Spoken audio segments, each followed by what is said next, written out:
Hello, everyone. Welcome to the Sunday stream. This was supposed to be somewhat of a 1K celebration as well.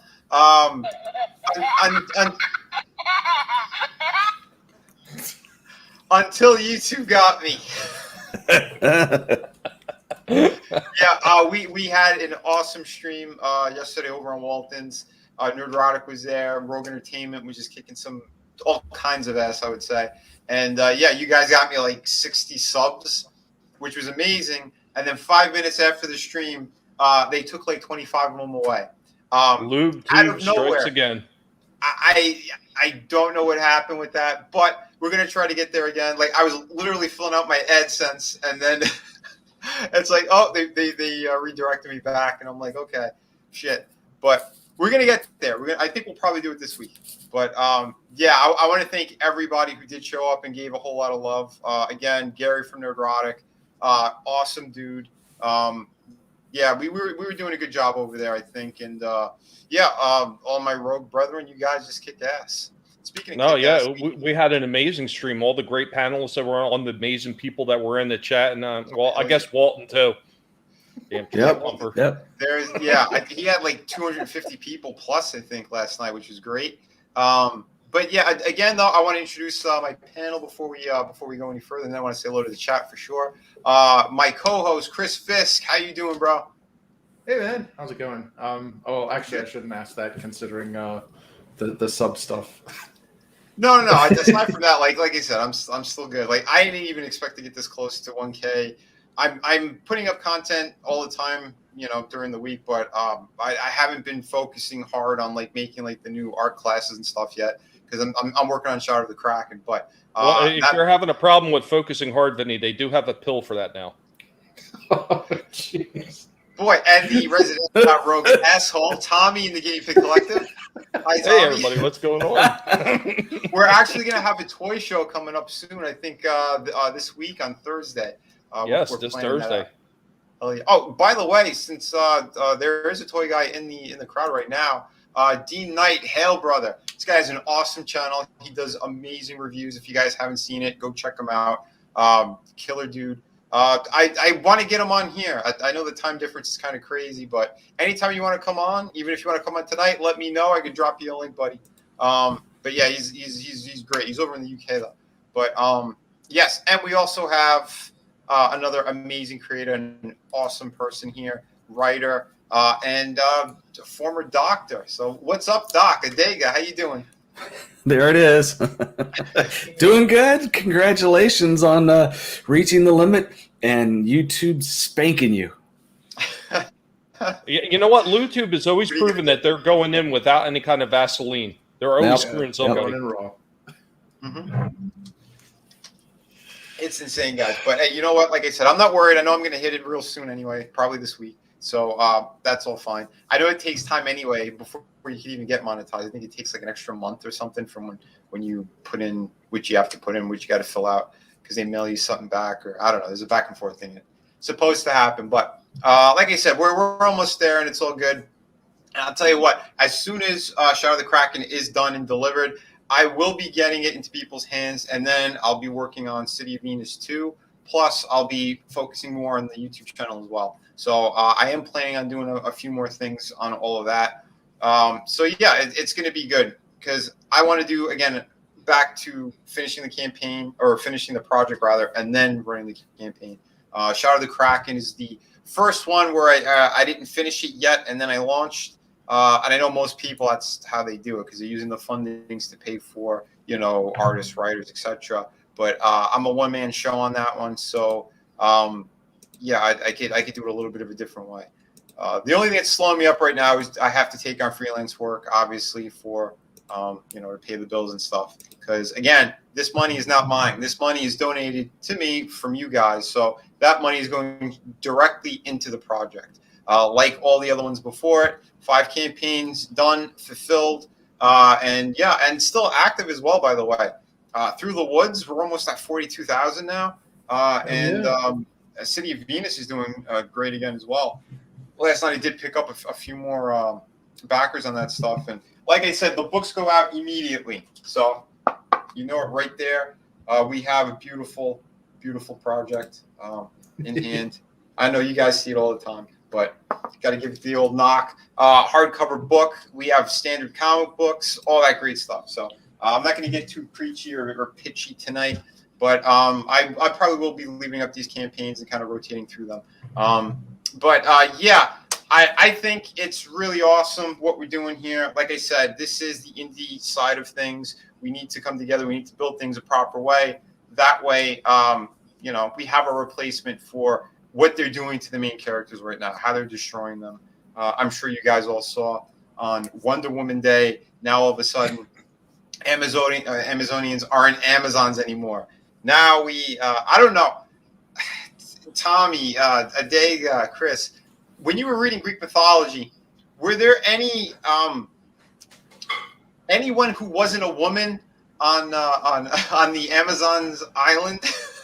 Well, if I recall right, there was the way that the myth was set up was there was a very distinct division between the men and the women, and one island had women, the Amazons, and the other island had all men. So it was like the opposite of the Amazons, but there was none of this, like, there wasn't guys who, thought there were girls over in Amazon and vice versa. It was two very distinct, Yeah, I don't know what the hell they're doing, but... What are you talking about? I thought I heard that they were swinging all over the place on that island. Come on. Well, also, I mean, if you're creating, like, this fiction, wouldn't that whole concept of transition not exist? Because you're literally saying, I want to be this, or I'm this, you know what I mean? Like, wouldn't that transition have already happened? So there'd be no concept of this intermediary state? The confusion deepens. It's 2021. They want to flip everything on its ear. Everything is a gender bender or something in the middle. But I want to say hello real quick to everyone who's been waiting and hanging out in the chat. Rough Girl, thank you for being here. Tommy, well, he's here right now. So is Chris, Adega, Grumpy Old Ninja, Hale, thank you. Like I said, we were there, and then YouTube did what they did, but we'll get it back. So I'm not worried about that at all. Immortal Coil, yeah, man, dude, it was insane. It was insane what they did. But hey, it's all right. We're all good. Hail Peter, again, one of the best supporters out here. Great dude all around. Like I said, Dean Knight, yeah, like I said, we're almost there. We're almost there. Sam Rogers, what's up, buddy? Hello, Mogwai, hail, brother, another great person. Like I said, there's a lot of great people in this community all around. Shadowhawk, what's up, bro? What else we got here? Hex Allen, yeah, man. Hello.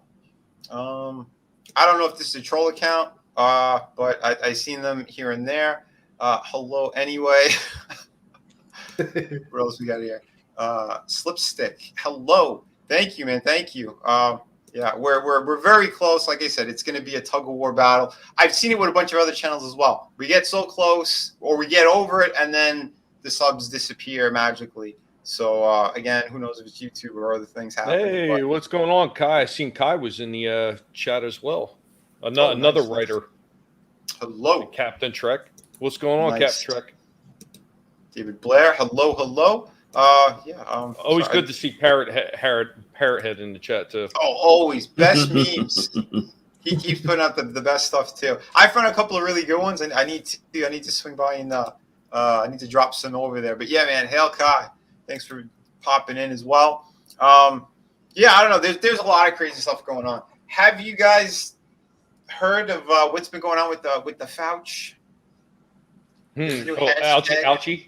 There's a new hashtag. Yeah. More info dropped on that evil son of a bitch as well. Yeah, I think his days are numbered. I think they're going to be throwing this guy under the bus finally. Finally. One can hope. You know what kind of bothers me a little bit, though, is unfortunately I see some people that have more outrage over the dogs than they do over the humans. Oh, yeah. Both are equally disgusting, but to me it seems like there is a little bit of a lack of human compassion when they value dogs' life more than human life instead of some. I mean, even if it was on even par, I would think that'd be great. Yeah. But even still, Fauci's a dirtbag. Dude, well, you've met Tom King, right? When there was a creator's dog passed away, that guy was doing something nasty over on Twitter.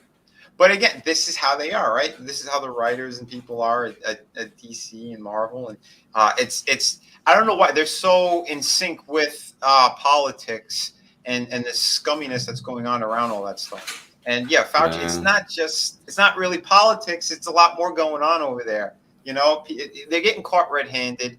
The crimes that they've committed, there is a paper trail, there's a money trail. So I think people need to step up and start arresting these cretins because it's getting ridiculous. It's truly fucked up because there's more going on out there, and we want people to enjoy themselves and get away from a lot of the madness. That's why we're creating these great projects. This is why we're trying to have, like, again, these chill hangouts. I try to keep the chill ones on Sunday. That way we kind of go random and talk about all sorts of stuff. Friday. I was going to say, Vinny, that's kind of the thing, especially with comics and you're talking about entertainment. A lot of those things started as escape from regular reality. I mean, you figure before comics even became a thing, they were just comic strips that were in the newspapers. And why were they in there? So you just didn't have to read just the regular news. Some of the depressing stuff that was in there. You know, it was a bit of an escape. And then comic books were kind of born from that. Comic strips became comic books. And, you know, eventually, you know, you got movies and everything like that. And it was just a way to get away from everyday reality and all the problems that you normally had. And now they want to bring all those problems that we have in everyday life and then start inserting them into the entertainment. And they just don't see a problem with that. And they can't understand why sales are starting to tank. They just fail to understand it. They just don't even understand what all these things were originally there for to begin with. Well, this is what I was talking about too last night over with Gary. I mean, that's the thing. These people, they just want to push their shit. They don't care about making that escapism anymore. They really don't. And you can see what they did. He owned the comic shop. You know, I brought up even those stupid political covers. Like, again, I was paid to do portraits. That's what I did. I didn't give a shit what it was. But he said it. He goes, he remembered who I was. He knew who I was. He saw it all the time too. And he sold it in his shop. Like, that's what was going on. But at the same time, everyone is sick of this shit. No one wants to see it. And I said it too. Like, it's again, one of the factors why I didn't want to do any more work for the mainstream. I want to do my own stuff. I want to do independent books because I know we could put into it. I think there's enough stories written on Superman, Batman, Spider-Man. They're regurgitating shit. They don't know what to do. And then they're doing that whole thing of, all right, now let's just make all the characters gay across the board. Like, what is it? What does that do? Who is that for? You're losing sight of what comics were supposed to be. You know, I don't care what your sexual preference is. It doesn't matter. If you're making a comic book, it should be more for teens, young adults, and older. Hit something kind of across the board. Once you start putting things like sexual stuff, you're going to go down a bad path. You know, they've had, again, Batwoman comic books and Batgirl issues where they literally talked about abortions. Like, what is that doing in a comic book? You know, let's have action. Let's have adventure. You could have meaningful stories, but why do we always go? We're playing in the gutter all the time. That's what they're doing. And well, that's the thing, Vinny. When they sit there and they pander to these people, and these people are not even their target audience, and it's been proven again and again every time they have to reboot some of these comic book franchises. Like, how many times did they have to reboot Captain Marvel? How many times once they start putting all that agenda shit in there?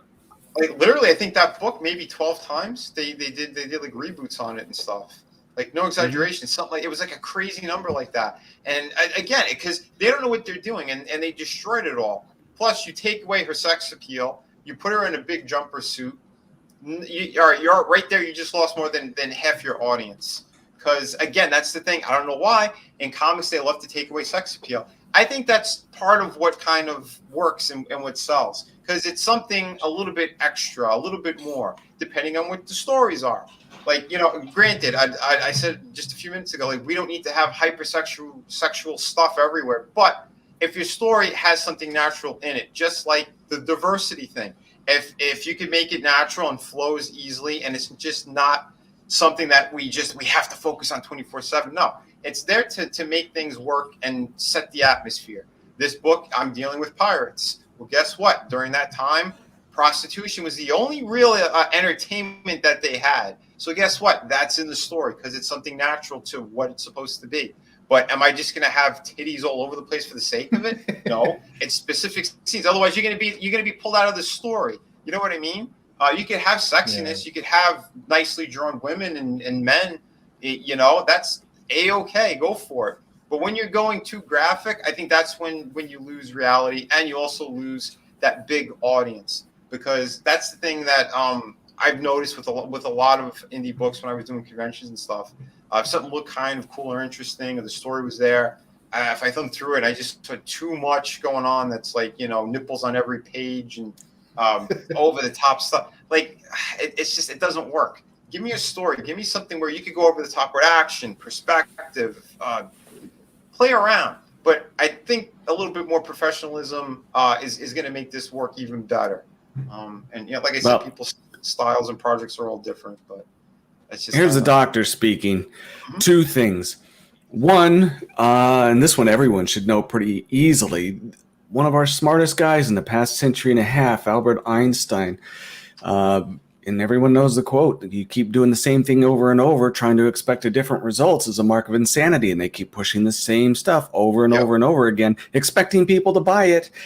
It shows something about their mentality. The other thing, too, and this is getting into neurology and how the brain works, because most people think your brain is wired the way it is when you were born, and that's the way things are. It isn't. Never has been. And there are even signs that DNA can change. That's the whole point of the mRNA virus, they can change it. Well, when you start feeding your brain things like learning to play a guitar, it gets wired to be able to do that over and better each time. You start feeding your mind to doing these really perverted or deviant type things over and over again, delving into aspects of humanity that the vast majority of the people aren't in. Their minds get fixated on it, and their ability to rationally understand other people's points of view starts to diminish. In other words, there are two reasons why these people have certain psychosis to them, and they wonder why we don't understand them. It's because they have removed themselves from what is normal. Yeah. Sorry, that's just science. That's the doc speaking. That was perfectly said, my friend. Perfectly said. Yeah, and that really is what it is. It's sad and it's crazy what's going on. I mean, again, I'm more old school when it comes to how you should be telling a story, how you should be approaching all this stuff too. Like John Buscema, Jim Shooter, like that old school, mentality and how to get these things out in a proper way. Because there's a lot of craziness going on. There's a lot of weird shit happening. But like, I still think you can showcase characters and be heroic. And being heroic means, again, having the presence about a character, a stance. That's why the way that I draw and how we think about these projects is just that. It's like, can we have heroes again? Let's lean into that instead of the people that can overcome their fears and press beyond what is expected or go beyond what is comfortable. Step out of that. Yeah, they can face adversity and again put in really crazy circumstances. Like you want to see Batman get out of a crazy situation, right?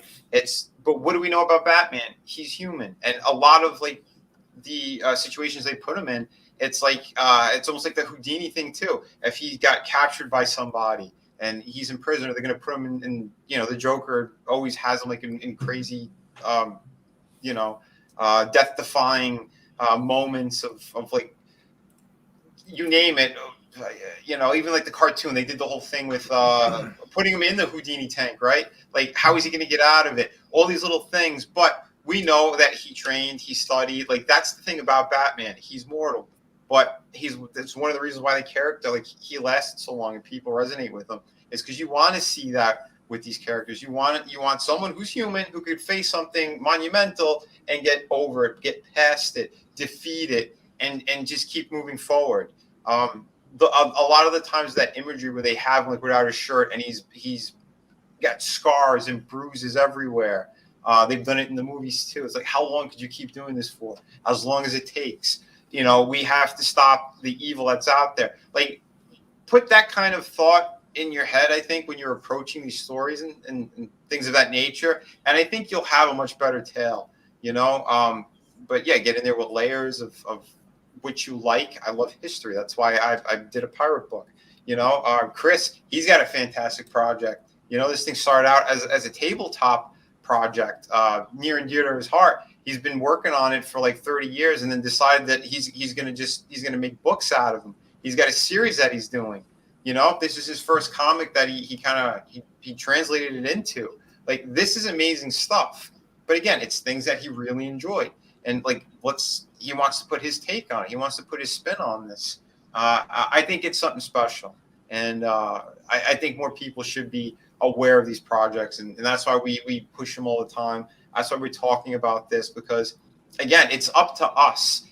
We're the culture. And yes. If we keep bending over for the mainstream, well, guess what's going to happen?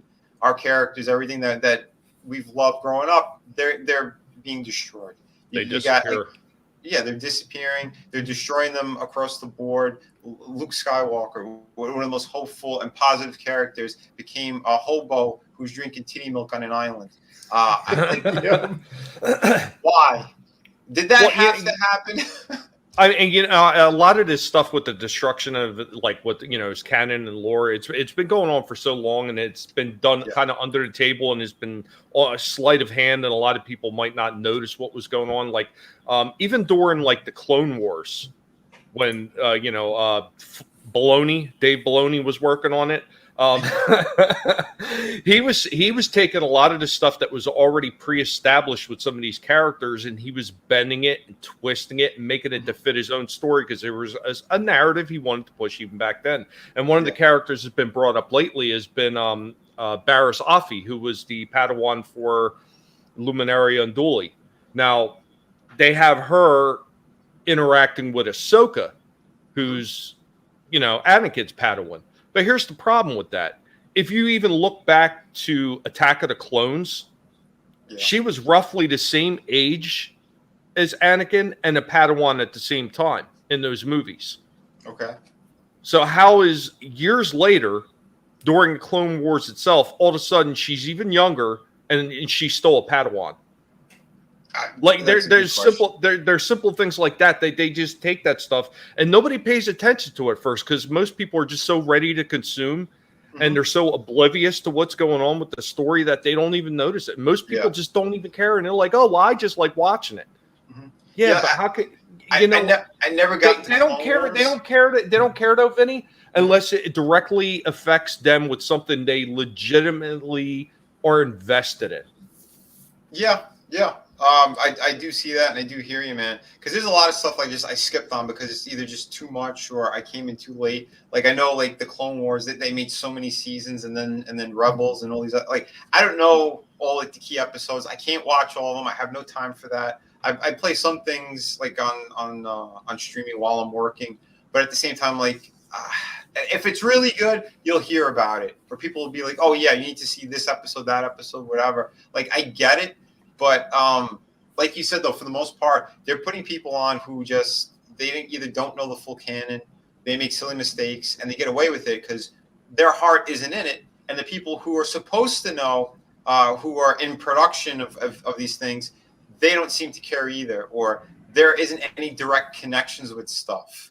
And that's the big problem there, because it's just like, all right, we're just going to hire because we need to get this out at a certain time. We need to put in a certain diversity thing here or there, an agenda, and that's what they're focusing on now, and that's why they lose sight of it, if you ask me. But real quick too, man, Eric, thank you, bro. Yeah, I had hit it last night. They took it from me, so I'm trying to get the numbers back up again. Yeah, it was stupid, but that happens with a lot of Hey, people. Riot Kitty. I see Riot Kitty and Frankie's in the house too. Yes, Riot Kitty, Frankie, hello. Yeah, it's but yeah, like I said, man, what we're trying to work on here, what we're building, I think is something special, and it's better if people get along rather than not. So that's why, like, we're not. I don't sit here and even deal with the bad shit. It's just like, get the fuck away from me. We're keeping it positive here. That's the way to do it. But you know what? You know one thing I will say. Hey, what's going on? I will say one of the things that's actually kind of depressing for a lot of people that are trying to hold on to these franchises and protect them and to fight for them is the fact that the people on the other side of the aisle who are decrying us racist and everything else, they refuse to even have that conversation with some of us, because I've seen it on Twitter, where people try to start the conversation, and then the people on that other side, especially like if you're talking about Star Wars and you got the Disney apologists, they don't want to hear it. They want you to see their way, but they are unwilling to even listen to what you have to say about it at all. Well, and I think that divide is a big problem with a lot of forms of entertainment now. Well, it's part of what we were warned about back in the 80s when that KGB defector told us about it. Ideological subversion. They can't see, like, when you're conditioned or brainwashed into thinking that, there's this Boolean outcome to everything. It's either my side or the wrong side.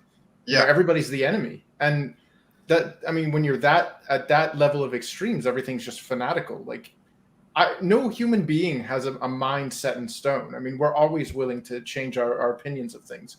And unfortunately, what we've seen in the last decade is this balkanization of just extreme ideologies, and it's destroyed our media. Like, mainstream media is unwatchable for me. I mean, I don't want to see this crap.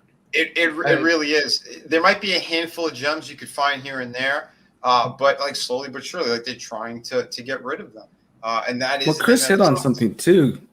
You really did about this brainwashing. Their brains actually are incapable to a certain degree to actually listen, and it's a embedded physiological frustration, not just a thought process, to where they have to run away.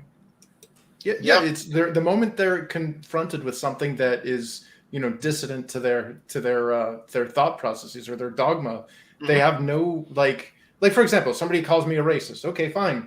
Well, what about me is racist? Is it because I'm white or mostly white?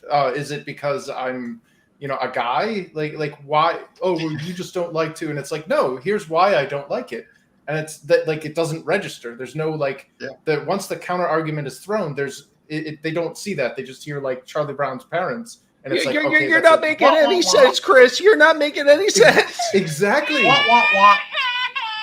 Exactly. And it's like you can't have, like, any kind of discourse or you know what I mean? Like, there's plenty of non-woke, non-Hegelian deconstructionism in our media that I love. Like I see things, like, I don't care if the main hero of a story is white or black or whatever, but don't turn existing ones to that narrative or to that identity, because you're pissing off people who came to the seafood shop for fish by handing them a vegan dish. Exactly, man. Exactly. Go to the vegan shop. Frankie nailed it. Fun fact: smaller brains wash easier. Yes. Yes, indeed. It's really annoying. I hear small brains, while hard to find in America, are a very tasty dish in France. Oh no, dude! You can farm them at colleges. Yeah, we heard it from that one woman too. The one that, if you don't like our politics, don't buy our books. And then when they stopped buying the books, what happened? She went back and did another interview. Oh my God, comic shops, they're crap. No one's backing them. No one's supporting them. There's only a handful of books that sell. Yeah, because you people did that. Yeah, you people did it. They literally thought that, the fans are there. They're going to buy no matter what. No, they won't. No, they won't. You destroyed their characters. They're jumping ship. That's how that works. They don't listen to them. They don't want to listen to them. Those little summit, like the diamond summits that they had, and they would sit there with all the different retailers, and they laughed at people. They laughed at them and they tried to dogpile on them. Even some other comic shop owners, because they were very left leaning. Well, guess what? A lot of those shops are closed now. I have a friend who actually went to one of those, and a very big retailer. He was one of the ones that he was agreeing with the mainstream people because his shop is so big, right? Well, the guy had 3 different locations, and I think now he's down to 1 because that's how it works. You know, you comply with that shit. You don't listen to your customer because you think you're in the in crowd. Well, guess what? The in crowd, if they're poisonous and venomous, it's not going to go anywhere. If they're pushing these horrible agendas, it's not going to go anywhere.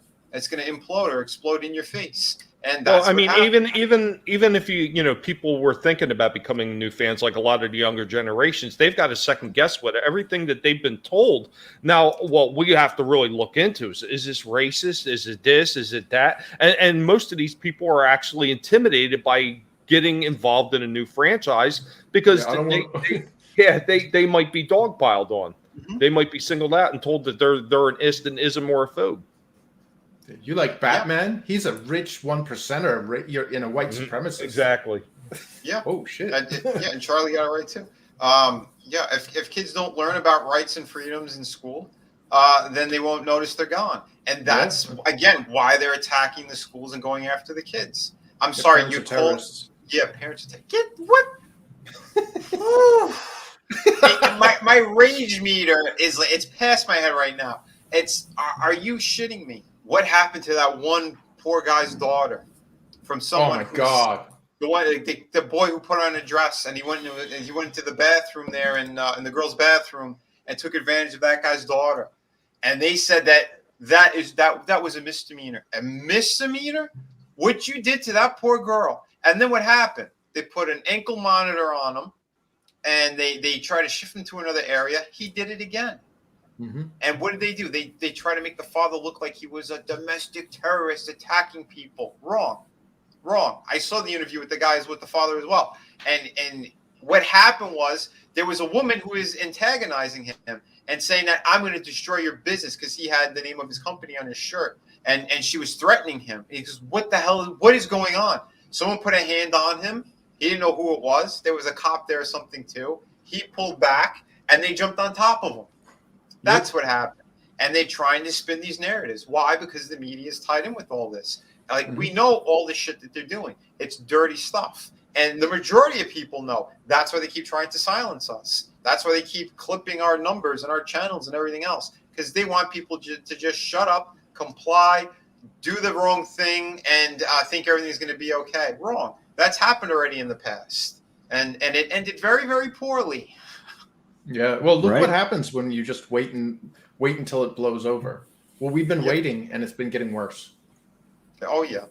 And that's 100% true. I love that picture there. Dude, this thing is gorgeous. Ashland. Absolutely gorgeous.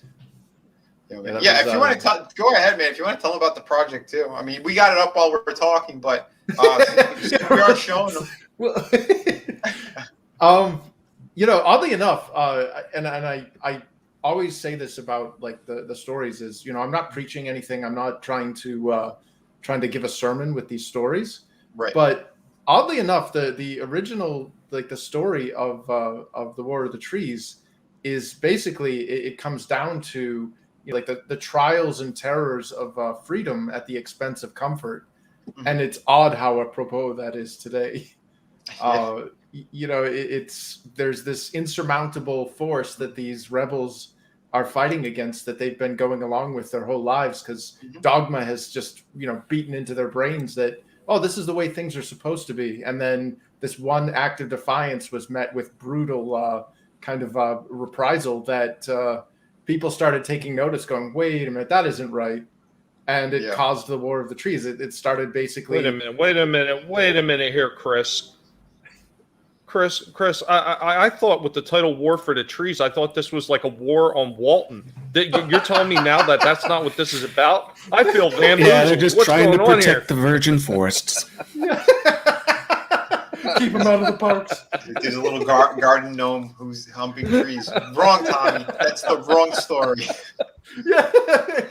And that's why I have a restraining order against all national parks. You know? Dude, but this I was really led this is astray. this is a gorgeous project. If you guys want to take a look, like we're gonna play the trailer on this too, because this was really well done. Oh, thanks. Let's hit that.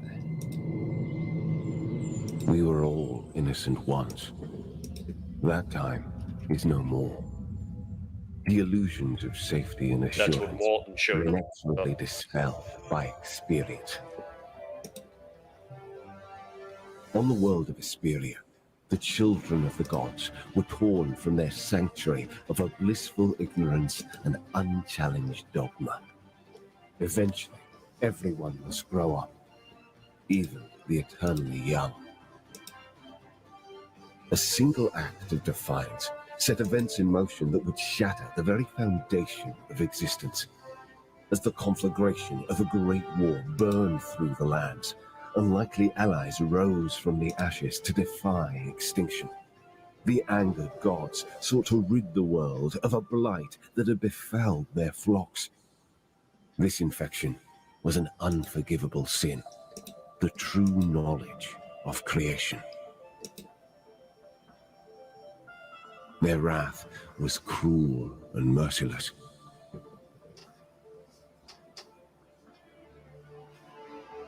These are the tales of the great war that destroyed our world, and of the heroes that led us to new lands beyond it.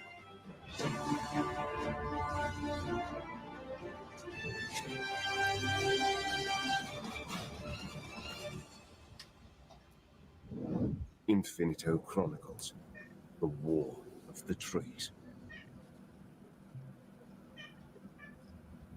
This is absolutely beautiful, and this book is completed as well. Yeah, I was sent the PDF on it. Gorgeous, gorgeous book. I urge everyone, if you haven't yet, please consider backing this and supporting it. I'd really love to see this again hit at least 100 backers before the week is up. He's got 7 days left in the campaign. If you guys could do that, that would be amazing. Yeah, man. Again, Chris is share it out on social media sites. Yeah, please do. Chris, he's a great guy and a true creator. He's also worked on a number of different things as well. He worked on some video game properties, and this man, he's got a good mind for storytelling. And I do think that you guys would really love this. So please jump on it. Again, like Tommy said, to share it out. Let more people know.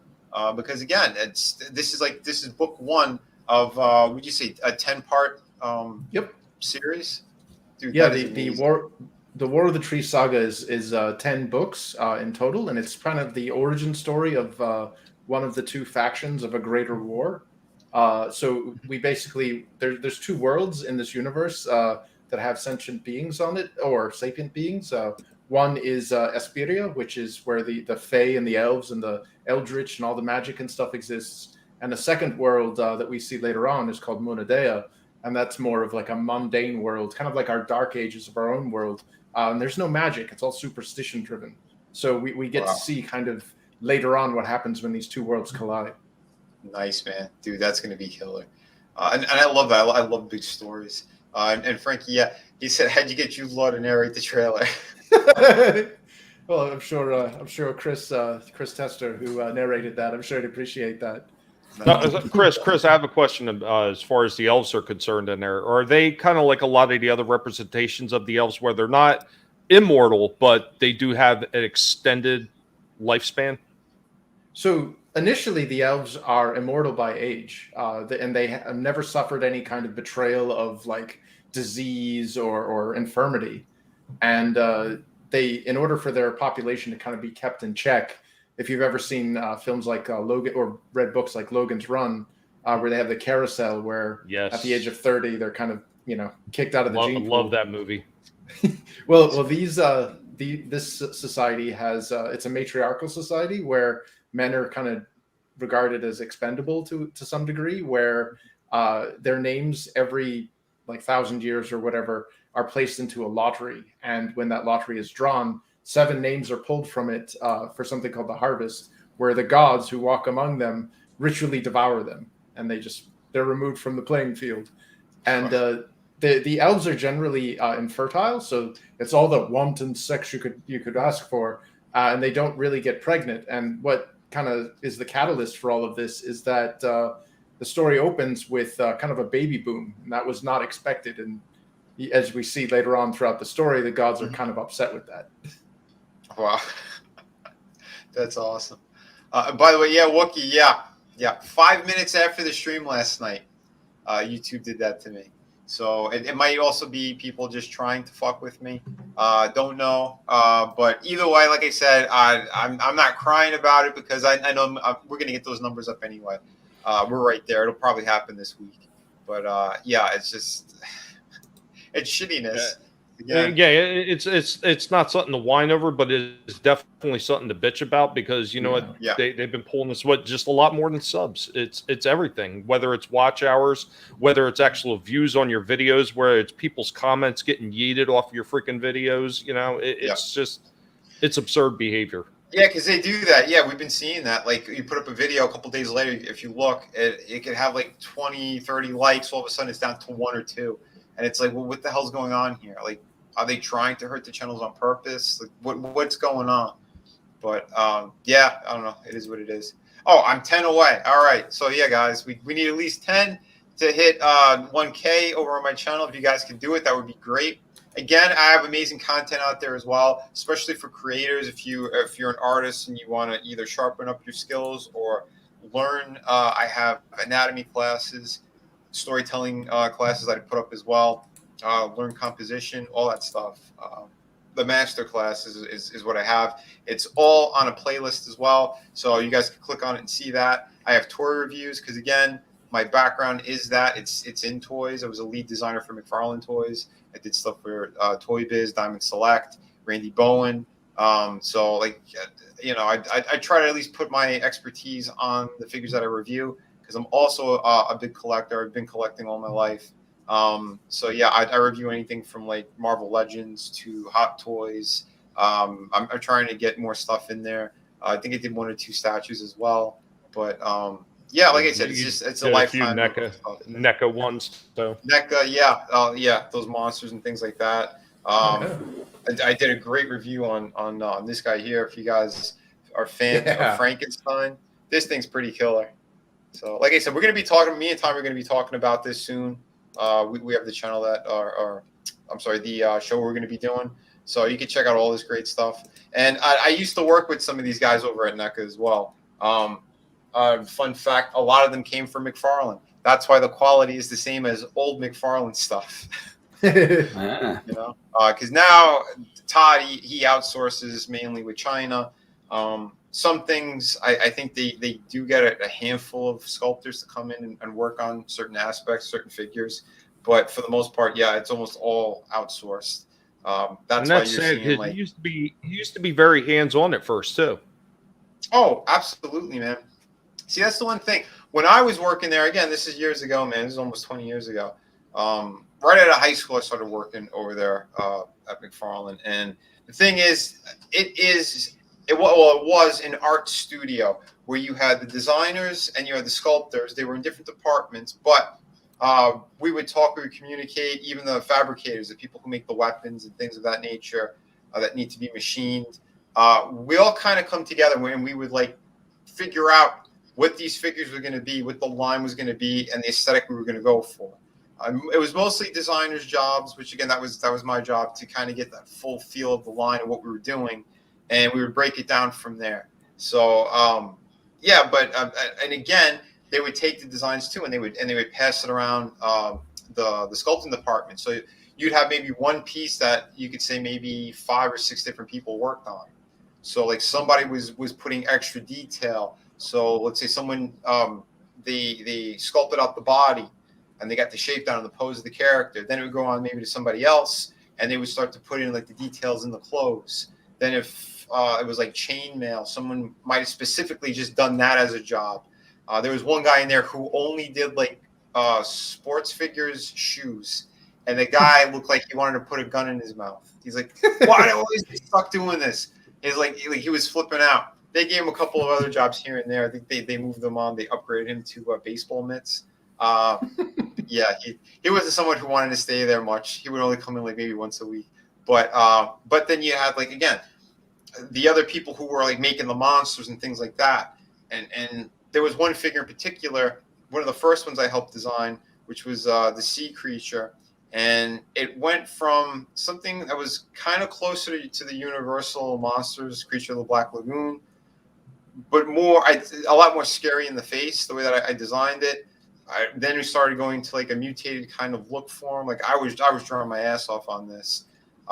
We ended up giving him a tail. Then it became even more like fish-like. And we said, okay, if we're gonna go more fish-like with it, then how about we give him like almost maybe like an alligator, and they wanted to extend his jaw and his chin. Then we cropped it short. Said, oh, it looks a little bit more vicious, almost like piranha-like. Then all right, we'll put harpoons and hooks in his back. Like they were trying to get him. Like people were trying to kill him and they couldn't. It's stuff like that where you got to play with your imagination. You got to really do something different. Think outside the box. When you're outsourcing to China, it's specifically whatever they have in mind. They send over the drawings, and then China does their thing, and you lose a lot of that magic. You guys remember like the McFarlane Dragons, like same deal. You had people coming up with different concepts and ideas, going through different art books and trying to get a little bit of this, a little bit of that, and creating something special that people would want to pick up, But yeah, and that's it. You lose the creativity when you outsource to China assholes. So yeah, let's not do that. Let's get back into the good stuff. And that's what we're doing here Tony, too. Clown World Review. Hail, What brother. up, Tony? How you doing, Tony? 24 eyes. Yeah, 24 eyes in there too. 24 eyes in the house as well. Yeah, hail, man, hail. Like I said, we got the best people here, the best chat all the time. Love you guys and girls. Just great people all around. But yeah, man, I don't know. I get a little bit preachy when it comes to this stuff because it's so near and dear to my heart. This is what I grew up on. It's this kind of entertainment. But yeah, you could put the good message without being preachy with things, without pushing really ridiculous agendas. Get a little bit more old school in the storytelling. Read more books. A lot of people don't even do that anymore. But yeah, that's kind of scary. Isn't it? I mean, like, again, they're brainwashing kids in schools. If you don't tell them the proper history, how are they going to learn? They're omitting it everywhere. They're just erasing it and putting their own shit in. There's another thing with that too about schools. If they don't get exposed to the excellence of the classics, they settle for mediocrity, thinking that is excellence. And each successive generation will become less and less capable of recognizing or even achieving the brilliance of people before them. And that's why this extra culture here has to demonstrate what brilliance and excellence really is in all forms of art and writing and everything. That way it's there and they can be exposed to something beyond the little John went up the hill type thing that they're getting in school. Well, I think that's part of the problem now, Odega. I mean, even if they see something that is par excellence, they won't even know it at this point. Yeah. Yep. That's what's said. Dude, that is 100% what's said. You're right. Because that's it. If their bar is mediocrity, sorry, I'm all tongue-tied tonight. Shakespeare's too hard. But talk all weird. But see, that's the thing, man. You're right. They dumb down people, and then what's going to happen? It's going to be, oh, the bar is so low. Well, that was so great. And then someone who's actually read better stories is up there like, what are you talking about? That was horrible. There was mistakes all over the place, too. They didn't know what they were doing with these characters. Or it's what they saw on a TV show or a movie or something. They go, oh, they just start killing off characters. I'm going to do that on my book. Well, why? Do you know the reason why they're doing it? Is it going to progress the story? Is another character going to learn from that and overcome it? There's reasons why these things are supposed to happen. If you just start, clipping people, then where are you? It's ridiculous. But speaking of writers and people who are very Dude, we're here for you, not for me, man. Dude, you're a guest. I don't care. I'm going to show you stuff either way. Reach around protocol is in full effect here. That's right. The doctor put on his rubber glove. Bend over, please. Oh my! Don't clinch. This one's gonna be dry and fun for me. And fun for me. Turning cough. Well, there's a bad story about that before I became a doctor. Holy moly. I'll leave it for another time. You could now, it doesn't matter. I'm not monetized yet. Oh God! At least you never had to listen to the loudspeakers wherever you were at and hear is Dr. Fauci in the house? Right. Is Dr. Fauci in the house? Usually is. Oh no! I'd have to dig him out. Where do you go? So was that tweet like accurate? Was it or like he literally put dogs in there to have their faces eaten off? Yes. Oh my God! Listen, when you create variants with Wuhan, you got to do your best. And the best is torturing small animals, namely dogs, cats. We put their heads in boxes and we fill them with parasitic creatures. Dr. Death, that's what we do. Remember, you need to pray to me. Otherwise, we're going to do that to people as well. When we put you in the new camps, quote unquote, wink, wink, keep an eye out, especially Australia. We're doing it to you guys first and then probably Canada. But, yeah, you know what? I got to get back to burning papers. They found some stuff on me. We're destroying a lot of files right now, so I'm very busy. Rand Paul, you're wrong. You're wrong. Okay? Gonna do the shaky hand. Actually, you're 100% correct. But I got to say you're wrong. There's a lot of money involved.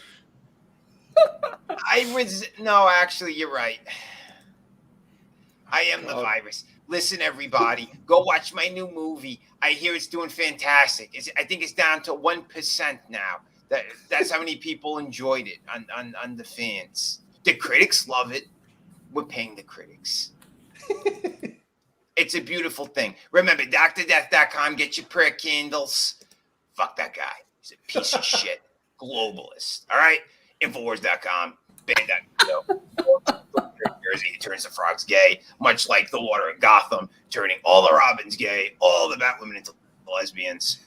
It's going to be raining cats and dogs soon. I told you years ago. Infowars.com. Thank you, everybody. Well, I don't know, guys. I really like that Fauci guy. He really knows how to come into a room and make an impact. Load it up again, Doc. Oh, shit. Load it up again. What's Alex up, a straight shooter. Hands up, don't shoot. Jesus. Oh, my God. That story is still so damn heartbreaking on what that woman did not have to die. There was a major walkout on that set. Yep. Days prior, because they said people were not being paid properly. They said, they shorted people. They didn't even get hotels that they were supposed to, the cast and crew. Like, what the fuck was going on? Then they said there were other errors that happened with gun safety. Oh, yeah. They said that there was other live rounds that were fired. And not only that, they were saying that the gun that he was using wasn't even a blank gun, that it was a legitimate live gun. Yeah, they gave him a hot gun. See, and that's just evil right there. That is 100% evil. I have friends that are in the entertainment industry, one specifically who works in stunts, and they're friends with someone who was on the set. And they put out a message that anyone who read it, your skin would be boiling right now. You'd be so pissed. They knew what was going on that set, that there was, again, a lot of bad things happening. Now, protocol, especially in 2021, if they're walking around a set and a gun is in a holster, that's a fake gun. It's not a live gun. It's not a real gun on any level. It's supposed to be fake. Now, when they pull out the real guns to actually film for the camera, they have to shoot or whatever, there's supposed to be someone who is watching over everything, supervising it, making sure the barrel is clean, there is no residue anywhere, all that stuff, making sure that there is no live ammunition. Live ammunition, if it's on a set, people get arrested. Yep. Yeah. They changed prop these master laws. dropped the ball. Exactly. Whatever the hell happened. That prop master, that prop master was completely she had no experience whatsoever. Yeah, they said inexperienced. I'm sorry, that's called criminally negligent. One person died and two people got really messed up, one physically and one psychologically.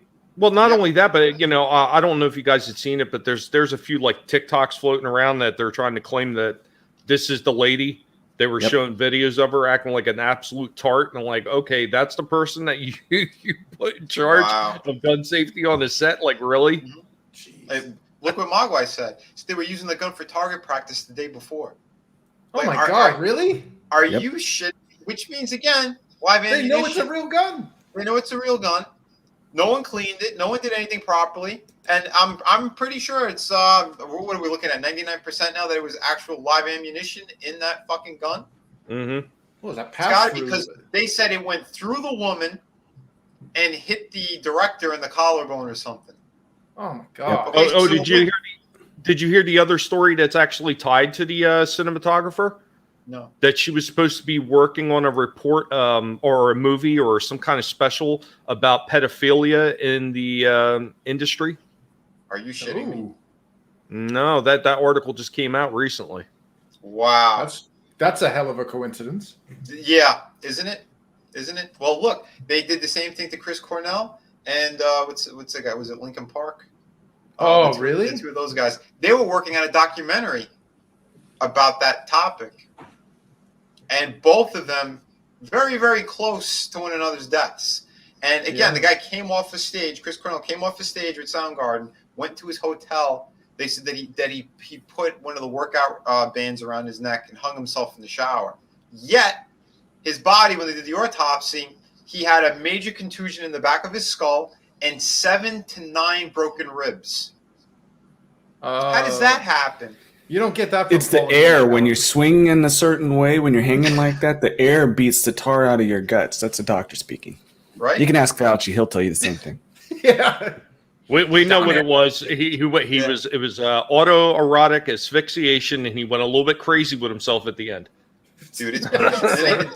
Then they tried to make it look like it was the medication that he was on or whatever, because he was a recovering addict and it makes people suicidal. And I think they tried to either threaten the wife or pay her off because she flipped the script. She was saying one thing for a while and then she went the other way.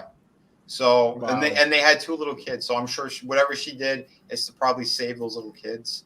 But you know what?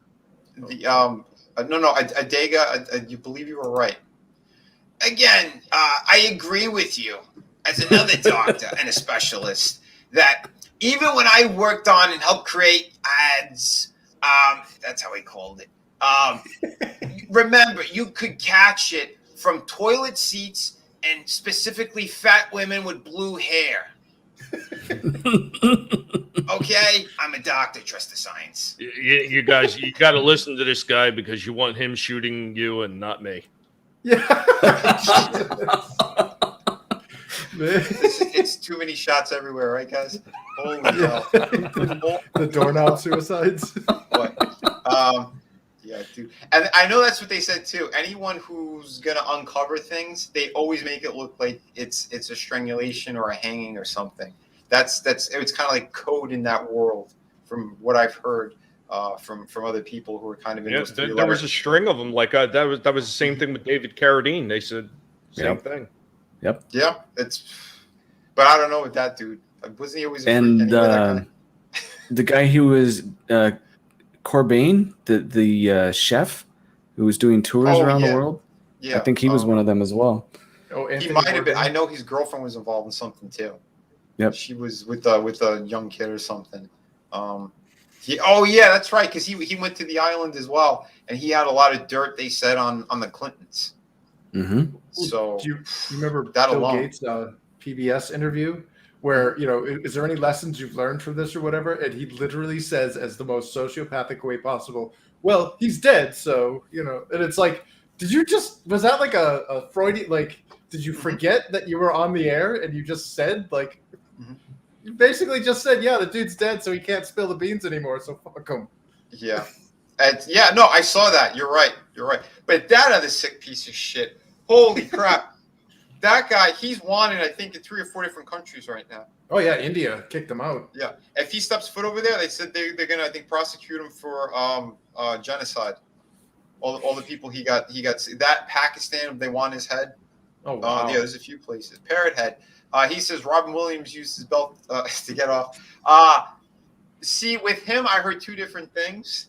One, they said he had a very rare form of Parkinson's that they said he was super sick. But the other thing that makes me raise an eyebrow is he was friends with Robert De Niro. And Robert De Niro, there's some sick shit out there with that guy. I lost all respect for that man. I won't even watch any of his movies except for the Joker because he got what he fucking deserved. But yeah, that's what I mean. There's a lot of sick people out there, and that's why, like, again, Hanks. What did he do? He this is before the Koof hit, like what, a year and a half, 2 years before the Koof hit. He moved to Greece. He packed up everything and went over there because he's trying to run away from things that got released. There's a documentary that has one of his victims actually speaks, and she was very, very adamant that Tom did some very bad things, which I can't say on the stream, but horrible people. That's why I don't give a shit about Hollywood and the majority of those type of people. Well, let's just put it this way: you could probably take some of the titles of his movies, like the Money Pit, Big, and you could probably apply it to what she was saying. Yeah, that's yeah, you're right, dude. And again, it's just so much bad. That's why we're trying to put out good. That's why we're being as vocal as we could about stuff. And yeah, we got to be vague on things as well because again, you see what YouTube has been doing. And, you know, it's not just what they did to me last night. They've been doing it across the board to a whole lot of people. And it's fucked up. But that deletion, you know, how they delete your comments? They delete your comments without notice. So there's a bot that goes around and scours for an ambiguous number of trigger words, and then it will just delete your comment. And it doesn't notify you. So you don't even know if your post was even seen or what. Like that's far worse than having the Ministry of Truth giving you that you violated our community standards bulletin, because this is like it's just unpersoning you. You're well, Chris, I've actually seen a few where it's actually legitimately somebody going around and taking these comments down, because I would get notifications for videos. Like there was this one video in particular. It was kind of a joke video I did when I was dealing with my dad's estate when I was up in New Jersey from Florida, and we just did a little video because it happened to be the birthday of the Twinkie. And it was just a dumb little short video that me and my daughter did. And we were like raised Twinkies, you know, and everything, blah, blah, blah. So I had one guy who was commenting on the snack cakes, and he kept saying, "Oh, I love Twinkies," and ding dong. I was getting the notifications for them, but the comments were stripped from my channel. So every time I went to click on them, they weren't there. And eventually the guy got so mad about after like 3 or 4, maybe even 5 times that he had to tell YouTube I'm talking about a snack cake. Like really, they're that ridiculous. They have people that are just ready to be offended and just ready to go after people for no reason at all. Yeah. And whatever words they're using to justify their deletions are insane, because it's not swears, it's not racial slurs, there's no call to action in any of these things. Like ETEP, like I would leave comments, and these were like during a live stream, and they just wouldn't post. Wow.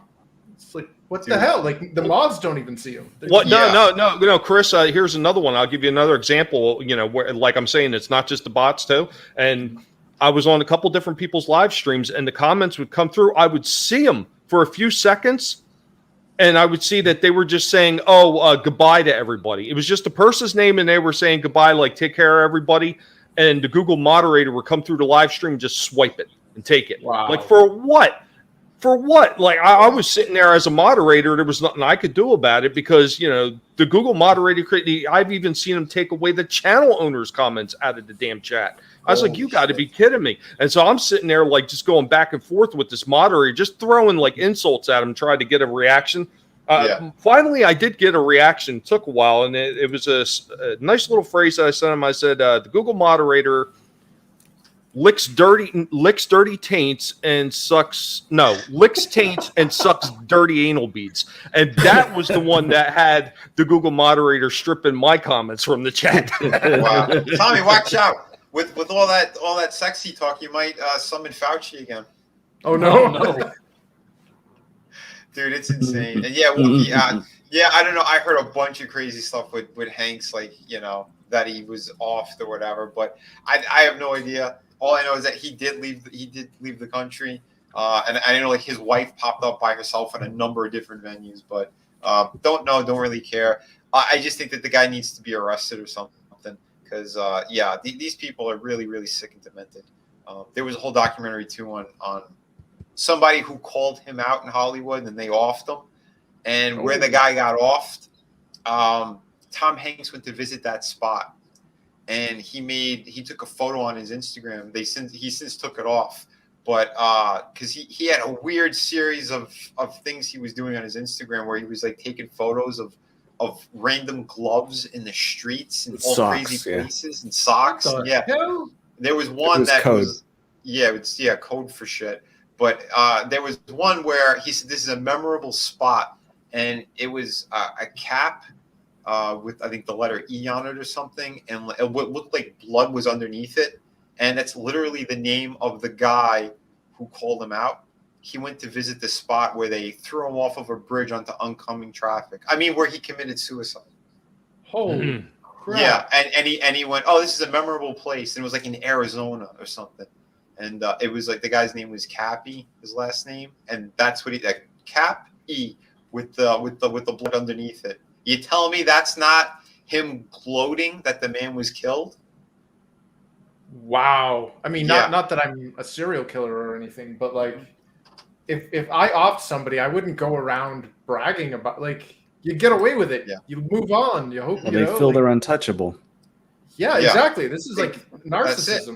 Well, I mean, look what OJ did afterwards. Yeah, if I did it, if I did it. Yeah, sorry, Frank. Yeah, it's a light and dainty combo. Well, no, it's just it's shit that it's crazy stuff that again these people get away with this stuff, and if we don't speak up or whatever, well, guess what? They're gonna keep doing stuff like this across the board to people, And again, it's alleged. These things are alleged, but. Like I said, there are documentaries, there are things that are out there. If you don't believe me, go to Infowars.com, band.video. They package Dasani water in New Jersey. That's all I'm saying. Yeah. Somebody needs to make a bottled water company where there's just like a little frog on it. Jesus. Hey, never drink that water. No. Yeah, exactly. Never. No, I lived in Jersey for about a year. I would never touch that water. Never. Oh, I drink soda, something else. Never drink the water in Jersey. Just saying. What's happening to my voice? You might start dyeing your hair as well. Yeah. My head. What's going on? It's crazy. It's crazy. You'll gain 500 pounds, and then you're gonna give everyone ads. Yeah. Yeah. It's like that's what Fauci said. He said remember, toilet seats and overweight women with dyed hair. But the more you know, the safer you'll be. Remember, take your vitamins, everybody. Get your sunlight. Do the opposite of what they say, and you'll live. Right. Yeah, like Magic Johnson. Holy shit. That is hilarious, dude. That man and Freddie Mercury, they were on the same medication. Fauci, he literally treated both of them. And after, I think, taking it twice, Magic Johnson was like, I'm getting more sick. I'm not taking this shit. He stopped, got better. They doubled the dose for Freddie Mercury, and he died instantly, pretty much. And they said it was a very horrific death. And it was due to that medication, which was also what they talked about. And Magic Johnson, to this day, they've tested his blood. They can't even find a trace of HIV in his body, they said. And, wow. he's got good money. He's got good connections. So who knows if they gave him some kind of special cocktail. Watch this. He probably had some ivermectin. I was about to say. He's like, this horse paste is fantastic. It did the trick. Yeah. Yeah, talking to people, though, they still think it's a horse dewormer. Like, that's like saying aspirin is a horse relaxer or painkiller. It's like, It was made for humans, but there is a veterinarian model or, Nobel Prize winning medication. Nobel Prize winning. You know, and you know what's really great? Someone found footage of Fauci, and you know what's really great? Someone found footage of Fauci years ago praising ivermectin and hydroxychloroquine. He's praising them. Yeah. I think I sent that to you, didn't I, Vinny? You might have. I heard it somewhere else, but yeah, no, I didn't see it in any feeds. I saw it on TV somewhere. But I was like, look at this shit. Look at this. Dude, it don't work. Trust the science. As soon as they lost the patent or make money off of it, that's when it became bad. Yep. Exactly. Because everyone knows at this point the medical system is so compromised. Don't forget, in the beginning of every single news broadcast, ABC, NBC, all those things, it says brought to you by Pfizer. Yeah. So do you think they're going to talk bad about this stuff? No. They're going to keep praising it. They're going to keep get your boosters. Here, we're handing out boosters. Get your free boosters. You know, I used to travel. I used to travel in the subways in New York, and we'd have the Asian lady would always come by with, you know, the batteries and candy bars and stuff. $1 battery, $1 battery. Now it's get your booster, $1 booster. Well, dude, it's madness. It's madness. And remember when they had to be refrigerated? You remember that? Remembers? There you go, Vinny. Dude. I just sent it to your Twitter. Oh, did you? I don't know if I should be able to. Yeah, if I show this shit, I don't know if I will get the bots hitting me again. I'm close, so I don't want to jeopidize it. But we talked. Just do it like a flasher in New York. Just flash it. No, I'm not going to do that. 10 away, people. 10 away. But yeah, I'm 10 away. Come on, let's hit that. Let's get it. Yeah, get your 70 jabs. Well, that's the thing that they want, right? They want to compromise things in a bigger way. Oh, Culture's here. Hail, Culture! Thank you for saving the day, brother. Hail. I saved the day. How did I do that? I don't know how that's possible. I was probably going down a deeper well with the Fauci thing. Oh yeah, no, I was trying to save you from being in the Fauci depths and or any of the other stuff. I mean, you can't even. It's going to get to a point where you can't even talk about drugs that are out there in the market. So I always suggest caution. Right. And but dude, how many times have you hit 1,000 in the last 24 hours? At least 3 that I've counted so far. I think so. It's just I've been blessed by the YouTube fairies. They must be drinking the water in Jersey. They're coming after you.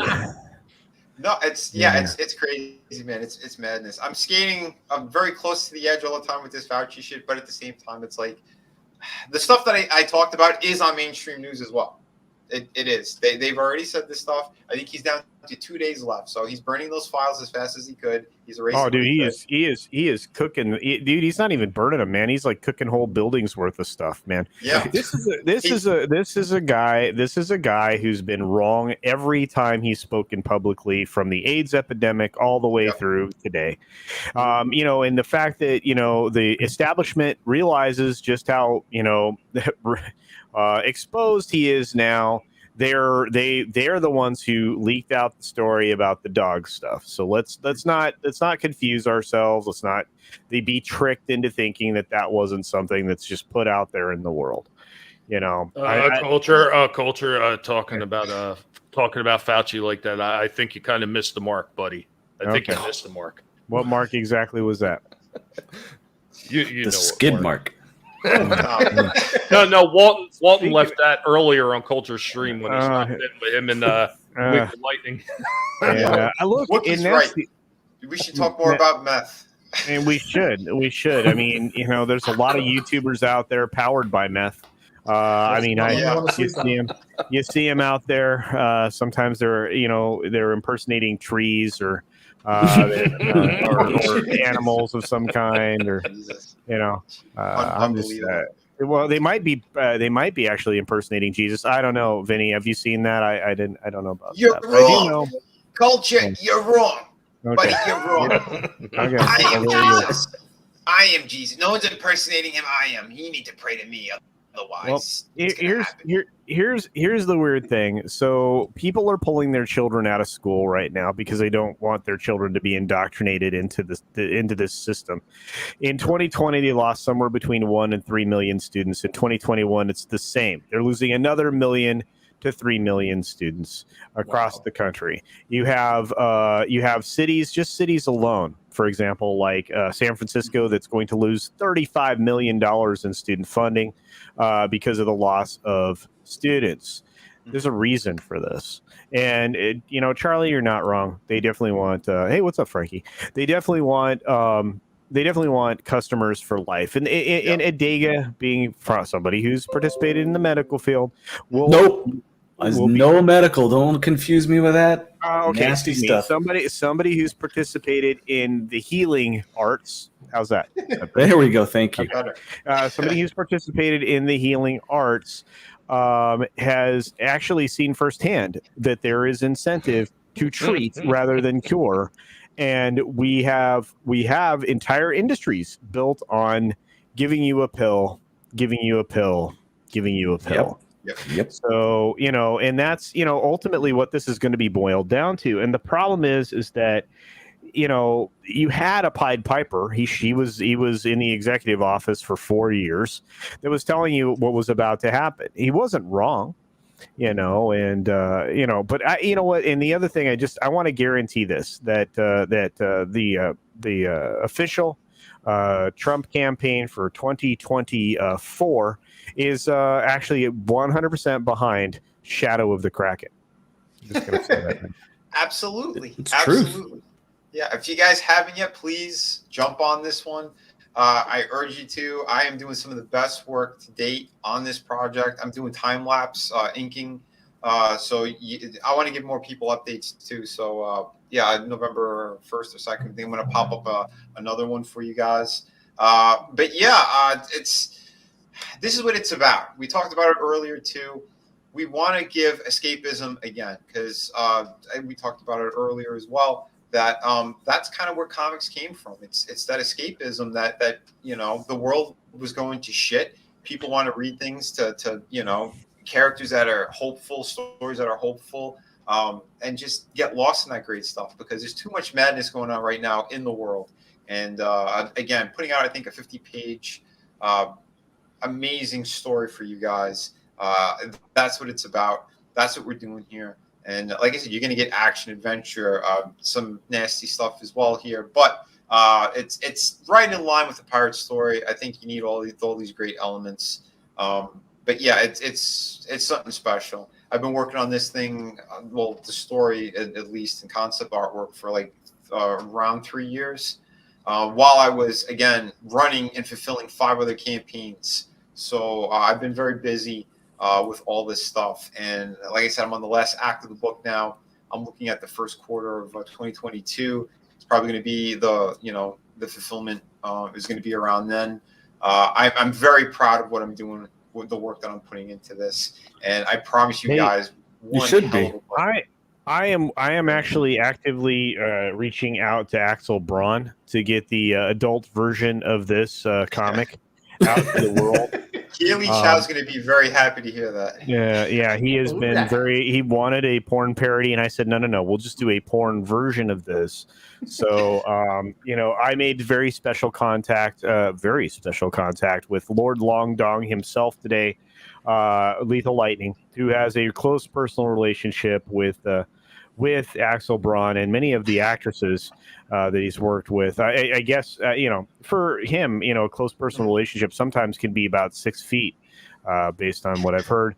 And but I do know that he is he's going to be a driving force in this. In fact, we might get Lethal himself to be one of the key players in this if Vinny gives us his permission. I just want to know. I just want everybody to realize that I will be, happy to volunteer as a producer, and I won't hire anybody from the film set of Rust for this project. Culture, I'm kind of curious though. When you reached out and you hands-on contacted lethal, did you wash your hands thoroughly afterwards? Oh, of course, yeah, you have to. Bleach. I'm all about cleanliness, and sanitization and hygiene. And I believe that good hygiene requires you to wash your fucking hands after you go to the bathroom, assholes. Jesus Christ. Exactly. That's disgusting. I don't know how many times I could tell you, even like going to a nice restaurant.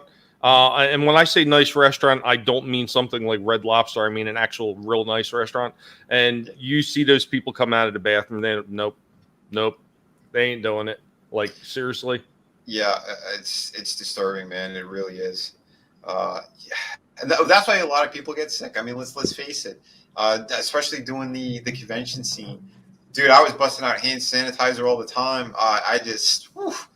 There's been a lot of grimy hands, wet hands. Yeah, ooh, man, and I'm almost a germaphobe at a certain level with things, Did you get the nasty, sweaty, swamp ass hands too? Yeah, I mean, stuff under the fingernails, and that's why it's like keep yourselves clean, guys. But well, real quick, Parrot Head, yes, dude, I would love to. I mean, we've been on a bunch of streams together anyway, but yeah, he's always welcome on here, and I'd love to go on there as well. Max, always great. And just a reminder, Vinny, it is okay that you are using my likeness in the book. I don't mind. It's a good hair model.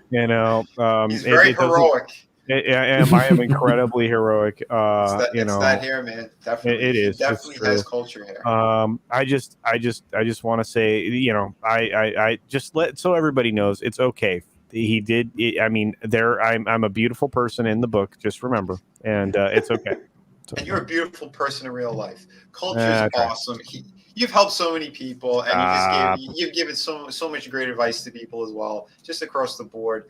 We got to give a little love back because it's better that we do that regardless, because we see too much drama, too much nonsense. I like to praise the really good people and just, again, be yourselves, have fun. Let's have a good time with all this. That's how it's going to work. Yeah, that's how, actually, you know what? And that's why I love this stuff. And you know what? You got a lot of great praise in front of a very big audience last night, and you deserved every minute of it. I loved what we were doing on that stream, man. Look, we have to promote each other. It's that's how we grow, and dude, sure. I mean, and then you know what? Then we have a new future in pop culture and everything else, and chances are I'll be dead and buried before all this stuff gets made into epic fantasy, material on the big screen. But here's the cool thing. At least that was a part of getting it there. You know what I mean? And that's key. Well, and that's the thing is, like, we're going to keep pushing, and hopefully it'll happen sooner than later. That would be a great thing. But right now, the focus is on the books, it's on the stories, because we're building something special here for sure. Whatever happens down the road, we have no idea. We don't have a crystal ball unless you're Alex Jones.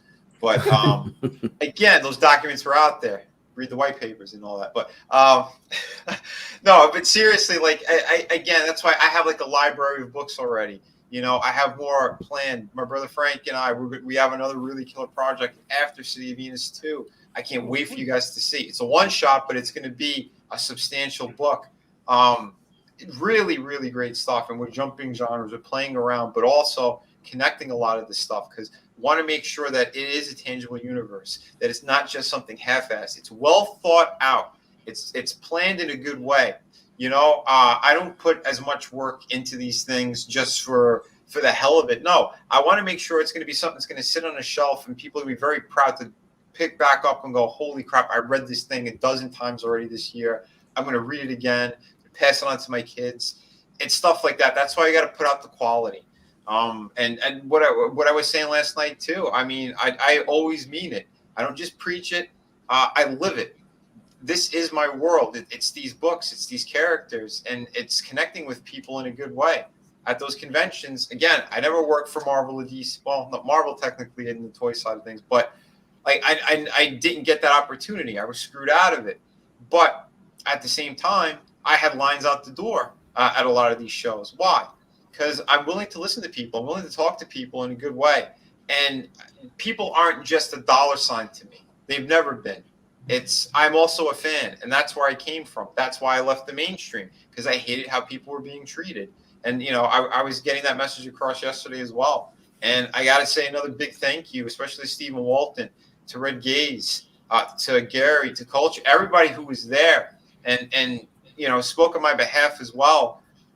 I am putting out the best that I could, and I'm trying to help as many people that I could as well.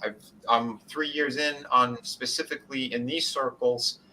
And again, I brought a great printer to the table, something that's not in China, something that's in America. So we don't have to rely on overseas nonsense. We need to do things like that, because this is how it's going to build and grow into a good foundation. I mean, and that's what you need, much like in the artwork that I preach about too. It's like, make sure you know your perspective, all that stuff. The foundation is where it starts. If that's messed up or it's crumbling, people are fighting, there's a bunch of shit going on, well, it's going to fall apart. The mainstream, that's what happened to them. And they're sitting there scrambling and scratching their head. Well, half of the people want to come into crowdfunding. Half is still going, no, we have something great here. Then you have another percentage that's like, no, we're going to keep pushing our agendas. And comic shops are closing across the board. Fans are getting more and more pissed. And that's why they're coming over here. So back these projects if you could. Support them in any way that you could. If you can't afford it, retweet them, get them on social media. It's key. Word of mouth. All these streams that everyone has and all these different channels. Take a look. Because, again, it's not just whatever we're talking about. We're also getting into a little bit more of the topical stuff, what's happening in the world. There's a reason why we're doing it, But, absolutely. We're doing what we can here, man. 24 Eyes, thank you, brother. I appreciate you, each and every one of you guys and girls. It's important. It's damn important. We need to bring heroes back, and we're going to do it in a damn good way. And let me tell you, they're going to be facing some big obstacles. Shit, on page 1 alone, you're going to see something insane. I got those bookends for you guys. If you're like, no, I need to know what happens. The whole book is going to be like that as you flip through. It's like it just gets more and more insane. And yeah, this last act, there's things I want to show you and I can't yet. But I'm doing my best. What I could show you, I'm going to be doing the time lapses, so you guys get a little bit more of a taste of what I'm doing and what I'm going for. Look at that passion. You ain't joking. You're not joking when you say there's a little bit of everything in those pages for everyone. I mean, right there. I mean, look at that center page. There's a tree representation for Walton. That's right. That's right. The rest of this page is really killer too. I also have a crab that's in the foreground. You got to give a little bit to everybody, right? There's a lot of people that also like the parrot in the book. But like I said, man, I'm doing what I can. This is a genre I always loved. I only think maybe a handful of people done it right. So I'm tossing my my hat into all this as well. And again, if you guys were unaware, yes, it is more of a traditional pirate story, but there is a supernatural element in it as well. No, it's not going to be people that look like hammerhead sharks. Nothing stupid like that. Sorry, Pirates of the Caribbean. I think you messed up on most of those movies. First one was good, but this thing is going to have something special to it. I do want to show a little bit of like how it started to boom, especially in the Caribbean, like the pirates, why they even kind of came into power there and what they were doing. Can you do me a favor? Sure. Scroll down to that profile of the skull and the guy. Yeah. There. Mm-hmm. On that skull, it's not exactly anatomically correct, but it is very, very close. You know how rare it is to see an artist actually draw a sphenoid bone on a skull? And there it is on yours. And I'm thinking, man, you did your research. That is cool. Thank you, man. Yeah. See, I always try to toe that line between realism and having like the comic book flair to it. Like that's because I could do either, but I want to kind of get somewhere in the middle because that's where my style, I think it kind of shines, And a lot of people think that, I just do some light pencils and then I do most of my rendering in paints. Not necessarily. I really want to put that extra work in there, and you'll see it like in some of those time-lapse videos too. I'm doing the digital inks, but thank you, man. Coming from you, someone who's studied anatomy and everything as well, and what you did in the majority of your life, that means a lot. But yeah, man, there's something special in these pages and what we're doing. That skull in particular it's a big part of this story as well throughout the series. Because there are multiple maps that are carved into it. again, it's coded, so it's not going to be just like, oh, you find it, you're going to know where to go. No, I did something a little bit different and special with this. You'll find out who's kind of responsible for it, where it's going to lead, what it leads to, who it belonged to. Like throughout the course of the series, I want to give you guys a little bit of something extra, and we're going to deep dive into some more pirate lore that I don't think many people are aware of. I really want to get into that, but that's why like I'm doing it with this main character as well, for the simple fact that he was part of the Royal Navy, and then he defects, he goes into piracy, and there's the reasons why, and he is someone who is getting more of a moral balance again, but then as being a pirate, he has to start to break those codes. And he's doing things that he wouldn't normally do or he was against. And the whole thing is that struggle of, how far is too far? Could he get back into the light, what he originally wanted to do? Is it just about freedom anymore? Or is this just survival and being as ruthless as possible? You're going to have that balance, that struggle as well. Plus the villain who's in this story, this guy, he's something else as well. He's pursuing the main characters. They're unaware of it until obviously a very pivotal part that you guys will see. But his background is really insane too. But keeping the villain, again, more mysterious. I'll have a big reveal about him towards the end of the book. But yeah, I want to give you guys something to really chew on, the different layers and who these characters are and where we're going with it. Who's going to really learn a lot? Who's going to be just stay really nasty or get worse? Those kind of things are interesting to me. And I think in most stories, people pick up like Game of Thrones, and why was that taking off again like a skyrocket? It's because there was something more in there. There was something rich in there. Granted, the last season did what they did, but again, that's we got to get Scott. I'm so glad I never watched it. You're talking about the fantasy element to it, and that's the kind of, I think, the thing that sometimes you overplay it just a little bit. Is because really, if you look at the deep lore of, what went on with the pirates, there was a big fantasy element to even the original stories. I mean, look at just the death of Blackbeard. There's a fantasy element to that where supposedly his body swims around that ship. What is it, like 7 times or something? Yeah, the decapitated head, or his body went by itself. They said swam around 7 times. There's, again, that's you're right. There's the lore about it, or he was so nasty and evil of a villain. He was possessed by the devil, they say, and that building up those kind of things. That's what's cool too, and you're going to see elements of that throughout this series as well. Because I have a number of different things planned out that I can't wait for you guys to see. Vinny, one other thing I want to mention about what I like what you're doing too, also with that, and besides the fantasy aspect, is I like the fact that you're talking about the guy. He kind of starts off as a Royal Navy, and a lot of those guys, they did start off as Royal Navy. Some of them were privateers, and eventually they shifted over into piracy. I mean, you look at Henry Morgan, you look at Captain Kidd. They were all originally just privateers, and eventually the lore of all that money that they could make just drew them over into it. So, bravo on being able to pull all those elements in there too. I mean, I can't wait to read this one when you finally get done. It's going to be amazing. Dude, yeah, man, thank you. Like I said, I want to make sure it's right, and you guys are going to be blown away by everything on this. So, and remember, guys, it's just me on this project. I'm writing it, drawing it, pencils, inks, color, lettering, the works, and fulfillment, obviously. But, so, and that is the thing that I wanted to do as well. And I'm glad you brought that up, Tommy, because there are specific characters that they're going to be in the story. They're going to kind of move the story in a certain way as well. Again, for what happened in the Caribbean and who kind of one of the main guys who started that up, you're right on the money. We'll say right on the money. There's a certain privateer that did something that and that's what I want to show. I want people to really be like, oh shit, that's cool. So you get a little bit of history in there, and you get this story with my characters, and I think it's a good mesh the way that I'm kind of telling the story and writing it out, because it's not going to be like just forced in your face either. It's going to have a proper balance, and slavery is touched upon in this as well. Again, because that's part of what happened then, and a lot of these big movies and things, like, they skip over it or they gloss over it. I want to show that it's something that happened. Half the crew of the main character's ship, which again is called the Kraken, it's made up of freed slaves and other defectors from the royal crown. Because again, that's what happened in history. So I want to put those aspects. There was an absolute amazing story there too with Black Caesar and the island he establishes. Oh yeah, dude, absolutely. And again, like my quartermaster in here as well. He's another great character that I think you guys are going to really dig.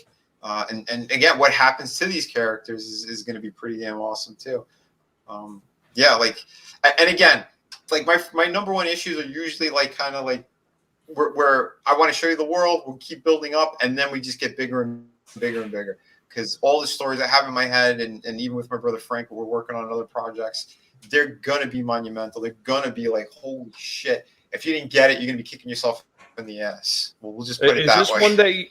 Is this one that you may find yourself going back to, as well? Oh, for sure, man. This is just issue 1. Okay. It's going to be a series for sure. But that's why I'm jumping in between. Like people, they're waiting for City of Venus too. So right after this, I'm jumping straight into City of Venus 2. It's going to be a bigger book as well.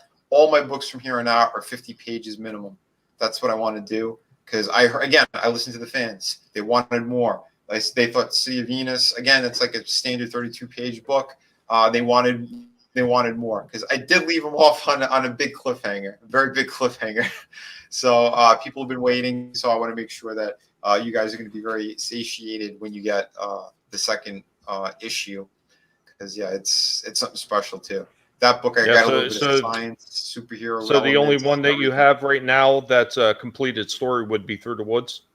Yeah, that was a one shot, right? Yes. Oh, yeah, that's a beefy book too. Look at that. Hell yeah.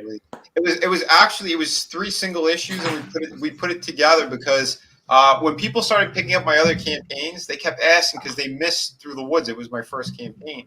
I did all 3 floppies on one campaign, and they're like, "How do I get my hands on it?"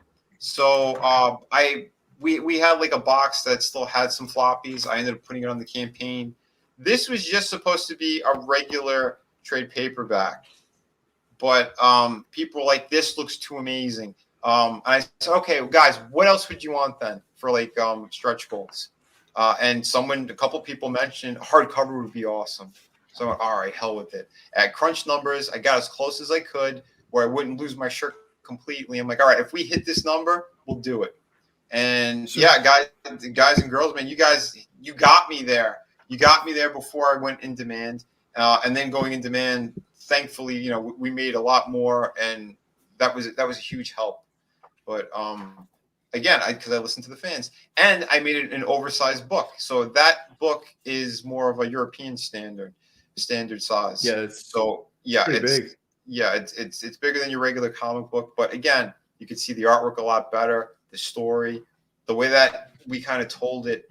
Again, this book was originally supposed to be like a horror book straight up, and because I did the first draft of issue 1, and then my brother goes, "This is fantastic, but what if we play a little bit more with the supernatural elements of the ghost stuff and tone back the horror just a little bit?"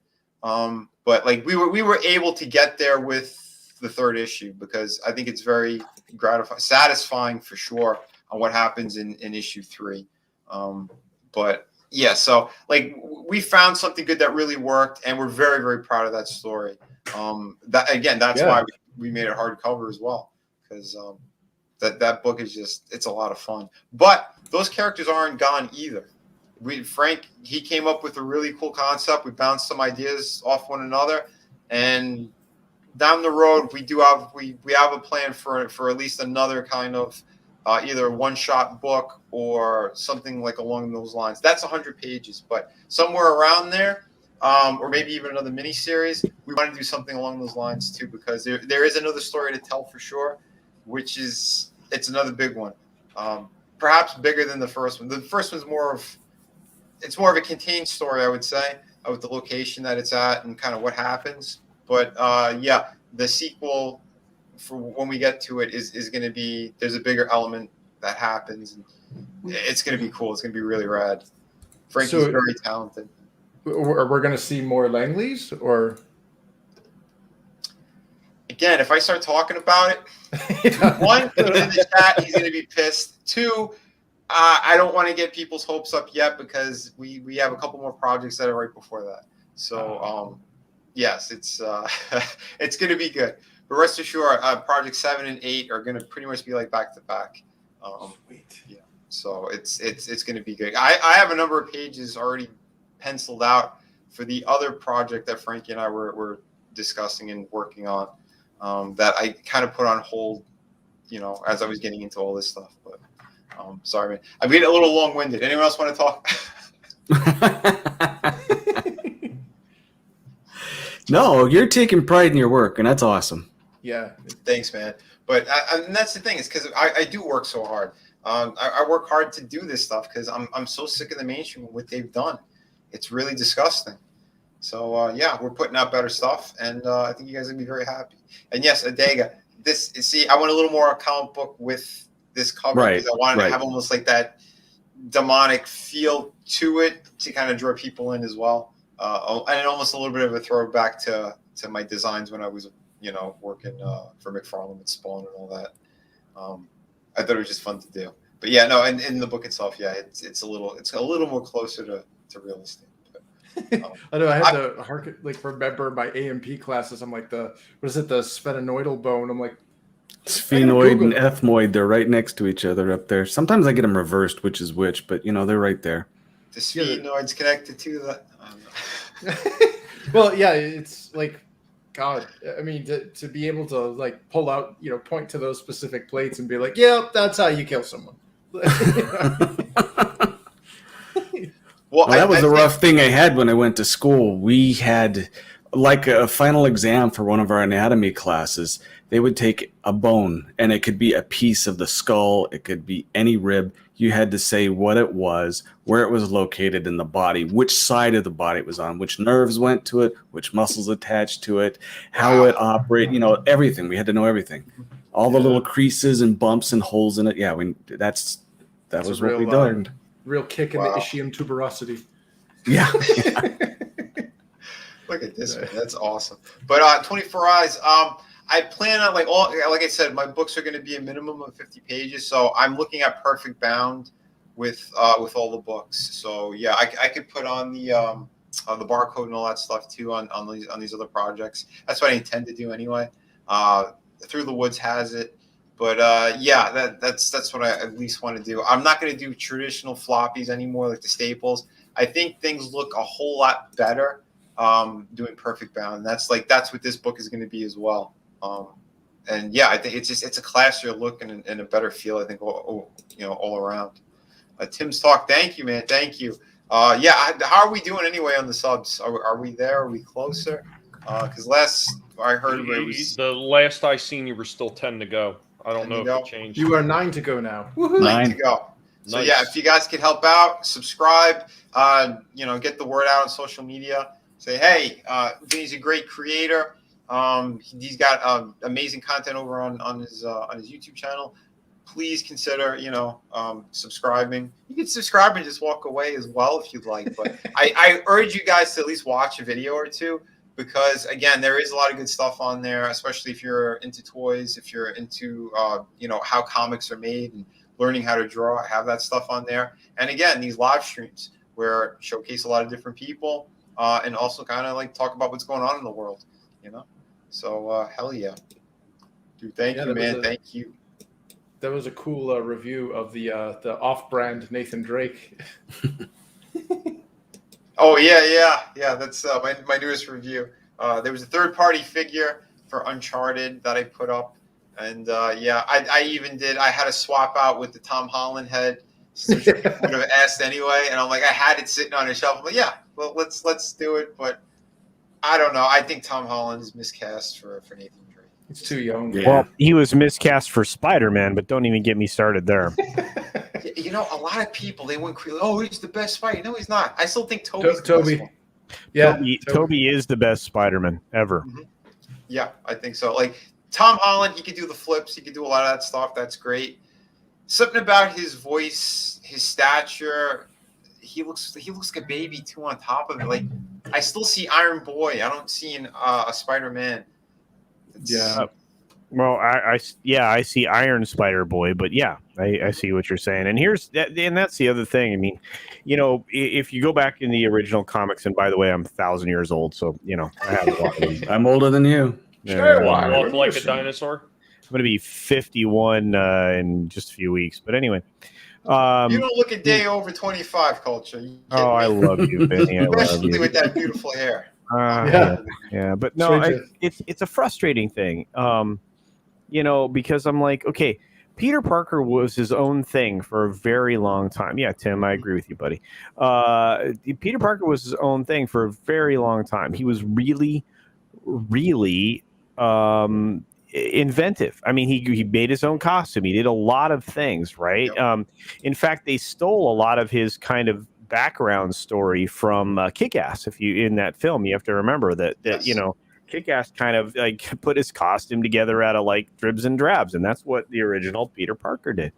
And Aunt May was not hot Aunt May, right? We didn't want to bang her. She was an older lady, and very grandmotherly in a way. Right. And so it was like I said, it was a very different Peter Parker. And so when Toby came out and he played that character perfectly to a T, he represented the books, right? Yeah. But you get this Tom Holland kid, and he's not his own man. And he gets pulled along by, Tony Stark and all that other stuff, because they had to figure out a way to put the most popular Marvel character into their universe. That's the only reason he was there. There was no reason to bring Spider-Man into the Avengers thing, absent the fact. I mean, definitely be an Avenger. That's not the problem, and he was. But it's just, they didn't have to do that. They did that so they could try to pull some of the weight away from Sony, because Sony controls the most powerful character in the Marvel universe. Yeah. It honestly would be like DC not owning Batman. That's the same kind of an idea we are here. Exactly. Because the character, he outsells across the board. Spider-Man is the #1 selling product imaginable. And then we're not just talking about comics or toys or whatever. It's everything. You're talking about what Yogurt talked about, and you're talking about merchandising. Merchandising. Where the real money is made. Wasn't Spider-Man the logo for Marvel for a while? Spider-Man was the logo. It was the face, the cowl, the mask, whatever you want to call it. I mean, when I was growing up, that was that was on the book. Every book, it didn't matter whose book it was. And so it's you look at that, and Wookie, I'm with you, brother. I like Spider-Verse. It's fine, but here's the thing. Do you know the character they haven't made triple buy, double shiny fucking Cracker Barrel in Marvel? Spider-Man. They can't afford to do it, because if they took they tried to make mainstream Spider-Man, Tom Holland Spider-Man, any part of the LMNOP community, they'd be fucked. They would literally have removed the last dollar-earning character from their future. Well, they're already branching off into like a bazillion different. They're trying to devalue Spider-Man to the point where it's now a Spider Team. Well, yes, I'd say yes and no, because that's where they get to play around a little bit, right? Yeah, that's what they did. They tested the water with Miles first. Actually, they tested those waters like well before that. Yeah. I want to say it was the early 1980s when they first came out with Spider-Ham. Peter Porker, Yep. Right, but that was more like on the kind of whole spoof thing anyway. Yeah. But what I mean, like something that's more substantial, that's supposed to be with the main universe of stuff, like they were dipping their toe in it enough. And I gotta say too, like Spider-Verse, I really enjoyed how they told that story. It worked because it made sense. You could see the people who wrote it cared about the characters. So again, and you could make these kind of things and still make them work, but they keep going down the wrong path when they're doing this. But like going back to like even when they brought this Tom Holland Spider-Man in, when they first introduced him in Civil War, it was okay. He did make his own costume. It wasn't the best. They did their own thing with it, but then they had that thing of him basically suckling off of Tony Stark's teeth. That was retarded. They replaced Uncle Ben with Tony Stark is essentially what they wound up doing. Yeah. But it's but look, I mean, look, I've been upset about this for a long time, and I don't usually talk about the books, right? And I don't usually talk about the films. I mean, my stuff, you guys know my jam. I'm try to, when it comes to this stuff, not get too far out there, because I'm going to have a much older perspective because I grew up with the best part of comic books, right? Oh yeah. Like, all the post-war books after Vietnam were incredible. Everything, even the Vietnam books that my stepdad handed to me, right? You have to remember all the stuff that I had in my hands was worth a shitload of money, and it was all destroyed in a flood. So if you don't think I protect my fucking comic books now, you're crazy. I had the very first appearance of Thor book, dude. That's how. Yeah, I know. Holy shit. Yeah, I know. Yeah, I don't even like to think about it. It's like, but these are the things in your life that are important to you. And so I don't get involved in these conversations very much, which is why I support people like you, Vinny, and many of the other great creators we have in the independent sphere, because you know what I need? I need good fucking books. I need this stuff, man. I mean, Miriam's book took me back in time in a way that, I hadn't been in a while. It's the same thing. That's When I get the Sunswarm comic, right, I'm going to be jumping up and down, man, because I have the actual 500+ page book is sitting right next to me right now, because Red Gate's book. I can't wait for this comic, man. Yeah. And I think we have a whole universe in front of us from not just your work, Vinny, which obviously you flesh everything out. It's all in the same universe, right? Yep. But you have all this other stuff, and and again, I think what's going to happen is people are going to realize with these books, they're going to get to the point where they're going to be like, holy shit, these are great. And then, the people who have the first versions of all of this stuff are going to be holding gold in their hands. It's the same thing, I think, with Sunswarm. There's a bunch of these books out there now. I mean, you have people from across the planet. And if we ever see Cash Grab from Cecil, that would be, just like a weird day. But it just, you understand my point, is there's going to be certain books that show up in our lives from independent creators, and there's so many of us. I mean, when Makini makes his first book, right? When we're going to be holding these things in our hands, and you have, as you said, a library of material that can be turned into television, film, and all that stuff. And that's what I want. And yes, I obviously want the porn version too, but I really want. What I really want is this thing to be this could make Black Sails look like a slow stepchild. I'm just saying, this is real, because it dives into the depths of the history of all this stuff. You have the natural diversity of the time, which I don't think most people realize how diverse piracy was. I mean, privateering, as it was mentioned before, like Tommy was talking about and stuff. Mm-hmm. But legitimately, when you go back, and these are the stories you grew up on, right? And then there's no kid in my generation that didn't read Treasure Island, right, and see the film and all that other stuff.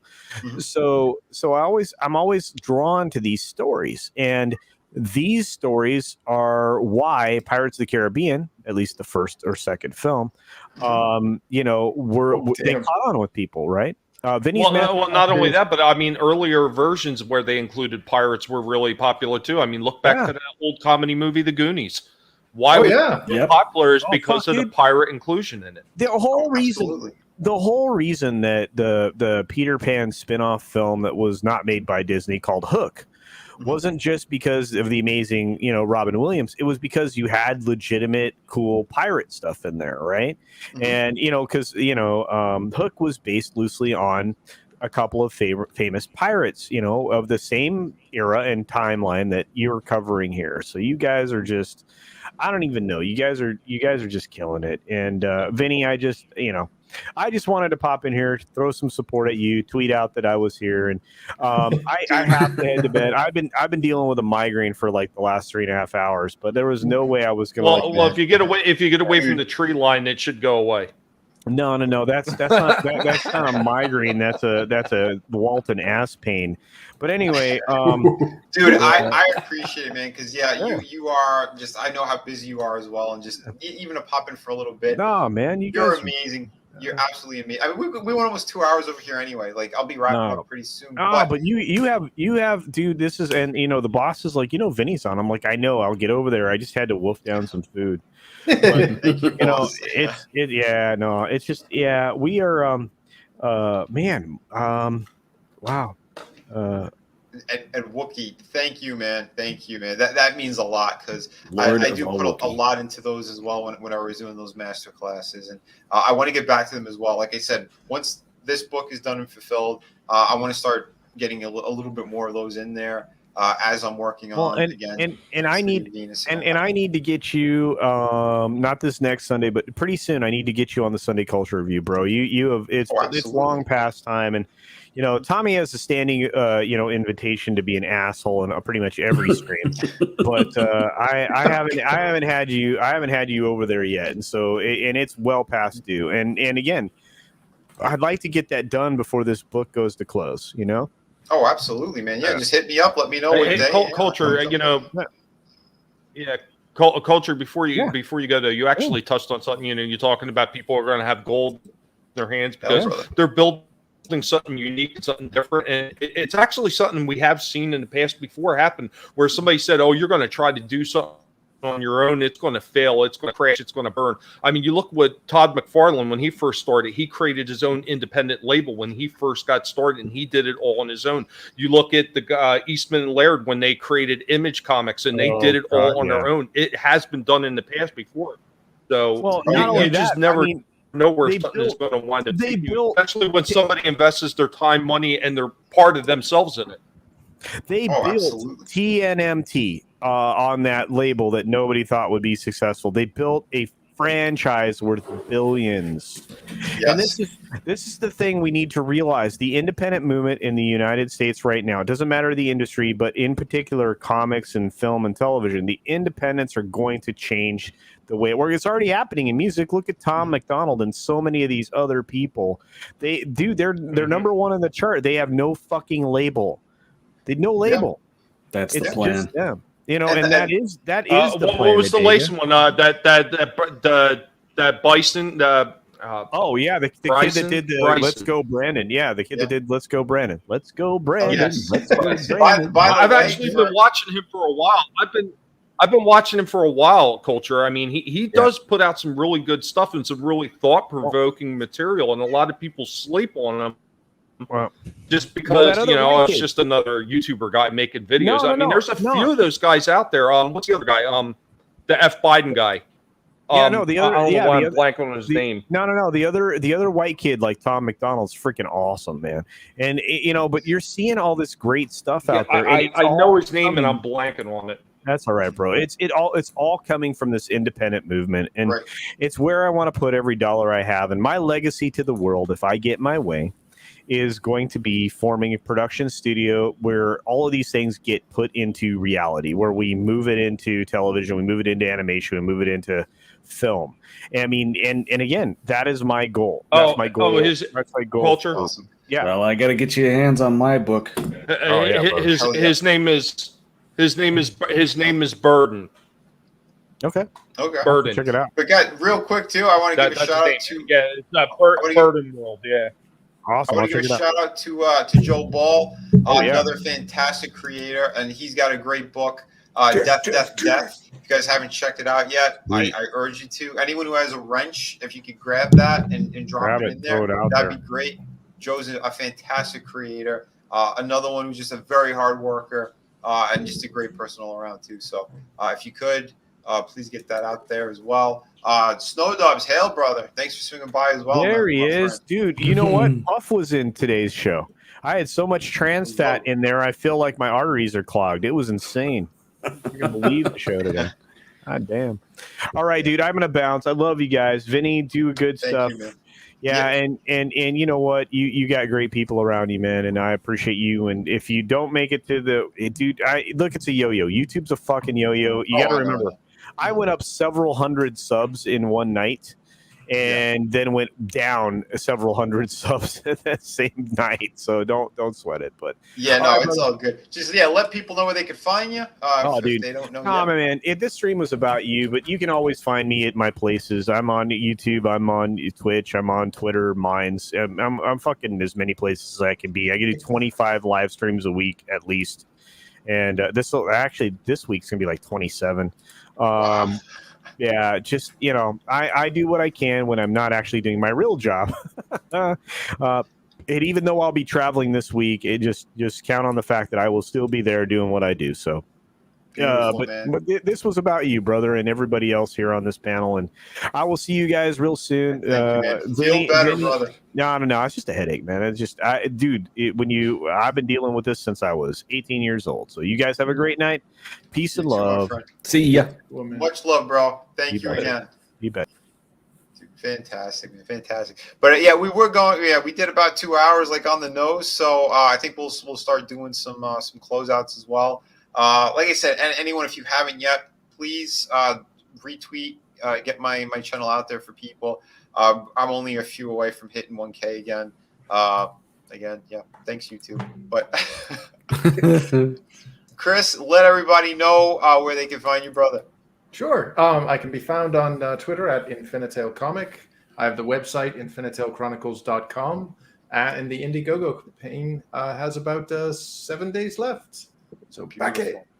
Oh, yeah, back it. Let's get him to 100 backers. He's at 84 right now. I found a couple of these old comics or card sleeves. So I figured everybody that's got the card perk, I mean, I have heaps of these things now. So I'm just going to toss in one of these pages as well so you can organize Series 1 accordingly. Dude, hell yeah. Look at this, man. He's thinking of everything right now. That is awesome. That is really awesome. Yeah, man, Chris, dude. Guys, check out all the tiers. Make sure if you do back something that has, like over here, 13 out of 50 claimed or whatever, you do get extra bonuses on top of that. So if I'm correct, is it both of these? It's both of those, yep. Excellent, man. So yeah, the standout and the jumbo holofoil card. Again, people, they keep saying that sugar Chris, but it's a little sexier than that. So we love Chris though. Chris is an awesome guy.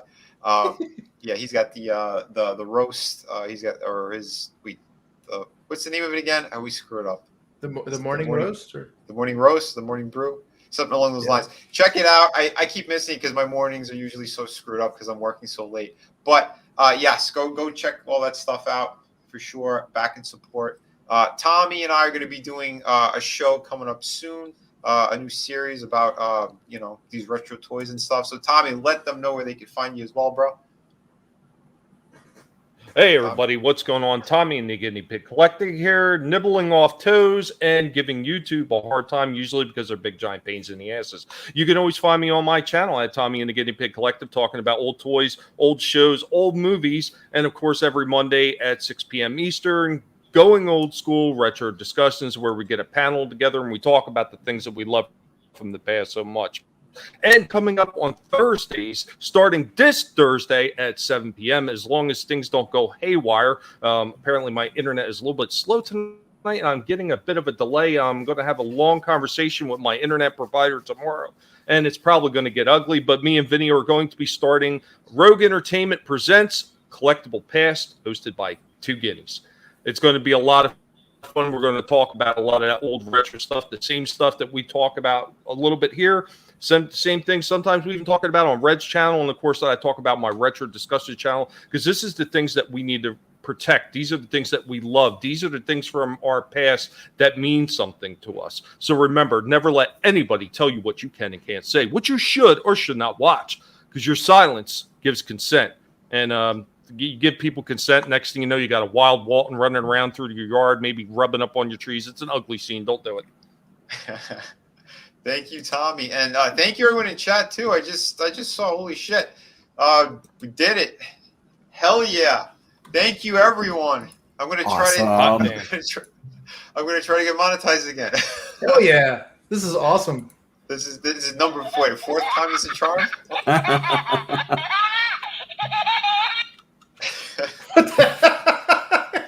And if you guys can help out Wookie as well, he said he's like one away from 550. He goes, it's been driving him nuts. So if you guys could help out Wookie as well, please do so. Another great guy. He's always here in the chats.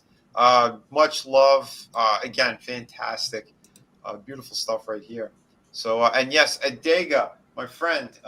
Yes, I know you're a guest, but it's about you, Vinny. No. you could let people know about this project and where to find you as well, bro. Started on YouTube, but writing a while ago. I do have a YouTube channel, and if you want to see the commercials for those 2 books, I just posted them. The first one, I have a bunch of testimonials of people that read it, so you can watch and see what people said about it. Haven't had a bad word. There are going to be a lot more. This is a series of 5 books for a sci-fi universe, and just like Vinny says, you got to take the time to make sure there's congruency. Everything fits.